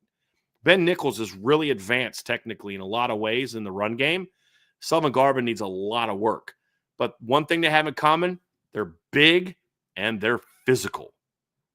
And that's a very important thing. Very important thing. Yeah, it's a great foundation and great to get into the program and start developing and, get them around other offensive linemen that have been in the program for a while, get them around Joe Rudolph and Mike Denbrock. Yeah, it's exciting. Yep. It's just nice watching guys come in that have that kind of tenacity. Yep. Before we get out of here, Trev, we do have about 4 super chats I want to get to really fast. Got my guy Charlie Weiss's last bell loop. Thank you, Charlie. 21-13 Irish. Appreciate you, man. I don't care if it's 21-13, 50-13, 3-0. Just make sure you have more points than they have at the end of the game. That's what matters. Got a super chat from Lou Holtz, Thunder and Bolts. Thank you for the super chat. This game has don't flinch vibes all over it. What do you think flinching would look like for Notre Dame in this game and for Georgia? You mentioned this either, Trevor. It's, what flinching will look like for me is a big mistake happens and it creates a snowball effect. And it, the offense gives up an early turnover and the defense allows them to go score. And then the offense panics and, gets out of what they want to do. They come throw the ball 3 times out in the next series, go 3 and out. And all of a sudden, you shake a punt. What no flinching looks like first quarter against Clemson in 2015. That's what flinching looks like. Your offense goes 3 and out. Your punter shanks a punt. You give them the ball at the 25-yard line after they're already up 7-0. Your defense gives up 2 scores in a row. That's what flinching looks like. Yeah. In a game like this. And it's true for both teams. And for Georgia, what flinching looks like is Notre Dame jumps on them early and they get away from what they came in trying to do. Same thing. It's similar for both teams. That's what flinching looks like. You make a mistake or the other team does something good and then you panic and get away from what you do. Or you make mistakes that you're not used to making. Putting the ball on the ground, running backs putting the ball on the ground. That's not something we're used to this team doing. Defensive linemen being out of gaps. Cornerbacks trying to do things that they're not normally asked to do. Trying to jump things and get beat on double moves because they're trying to, make a play because they got beat on the last play and then it compounds it with another big play. Being undisciplined after the whistle. Bingo. Yep. Mm-hmm. All good stuff. All ways of flinching. And I agree with you that this, and Trevor, you talked about that earlier with Notre Dame against Indiana. They didn't flinch. Not only did they have the interception, but they also on that drive gave up the long throw to Elijah Surratt. And again, they didn't flinch. Came back the next play, great coverage, interception, and then 98-yard touchdown. So that's a big one. And one of the things that just drives me nuts is people say, well, outside of this run and that run, I'm like, so if Jeremiah Love would have gone 98 yards on 7 carries, that would have been better for you than him doing it on 1 because now if you take away this, this, and this, they would have averaged that. And it's like, guys, it's 98 yards and it's a touchdown. Like, whether he did it on 1 carry or 7 doesn't really matter a whole lot. You know what I mean? And Notre Dame showed that they could do both because go watch what they did running the ball the very next series. And say, well, why Jeremiah Love only have 8 carries? Well, one of the reasons why is because on his series, because they rotate series, on his series, he went 98 yards on 1 play. On Jadarian's series, they went 16 yards, took 9 minutes off the clock, which I said they took at least 20 minutes off the clock. It was 45 minutes of real time that Notre Dame was on the field on that drive because you had the quarter changeover, you had some timeouts. 45 minutes is what they said that was. Of real time. So, yeah, that's why he didn't get as many carries because Jadarian on his series went 16 16 plays. It took 9 minutes off the clock. And he had the flu. So, that's kind of where it's at. Another one from Lou Holtz, Thunder and Bolts. Thank you so much for this. And a Merry Christmas to IB and the IB community. Christ is born. Now let's get that W for his mother's favorite team. It's a little blasphemous there, but, it's all good. I appreciate you. We aren't going to have a show tomorrow. I'm actually thinking about putting out my Christmas wish list video for tomorrow, which is always kind of funny. Or kind of fun. I do usually an article. I might do a video, but before we do go, because we got two more, Idem Banami with Super Chat, Merry Christmas, IB. Happy birthday, Jesus. Go Irish. And then Irish for Life 99 with a Super Chat. Thank you. Gotta go. Merry Christmas, everyone. I got the Christmas movie Die Hard queued up for later. Yes, you do.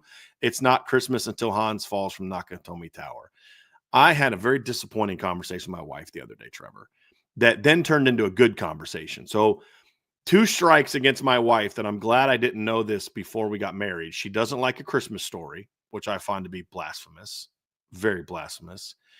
And I found out last week she doesn't like A Christmas Vacation. I said, next thing you know, you're going to tell me that you don't think Die Hard is a Christmas movie. And she redeemed herself by saying, oh, I would absolutely watch Die Hard with you. And I was like, okay, cool. Because we were about to have to go into some marriage counseling. If you would have said Die Hard's, didn't like Die Hard. But, yes, I was like, those are my favorite. Christmas Vacation and A Christmas Story I got to watch every Christmas. So this is now I have to watch Christmas Story alone because I know how much my wife hates it. Oh, so it's not even like she hates that movie? She hates the movie, yeah. And she's watched it enough with me that she's like, okay, I've watched it with you 4 or 5 Christmases. I don't need to keep watching it. So, which is fine because, I'm usually up way later than she is. So I put it on at night when I'm working and I get to watch it and, watch Ralphie shoot himself in the eye with a Red Ryder BB gun, so. Yeah, watch the very real ear of one of the Bumpus's dogs caught in the door. Fragile. Must be Italian. So, great movie. Great movie. So I'll be watching the Christmas Vacation tonight, Christmas Story tonight, Die Hard. So gonna be a lot of fun. So Appreciate you. But we are done, guys. I want to appreciate you all very much. Listen, want to thank you all so much for everything you've done for us. We are not done this year. We're going to obviously be back on Thursday. Excuse me. Trev's like, what? Wednesday, Thursday, the 26th. We'll be back on the 20th. Your face was great. You're like, wait a minute, what? I thought I had Christmas off. Thursday, we'll be back to break down, take a deeper dive into the Notre Dame Georgia matchup, talk about a lot of different aspects of this matchup. We're going to eventually fit a buy-sell hold in the mailbag in here. We'll also have a show on Saturday. We're going to do our college football playoff preview on Saturday at noon. And that's going to be a lot of fun. So I'm looking forward to that. But hey, all, very Merry Christmas to all of you.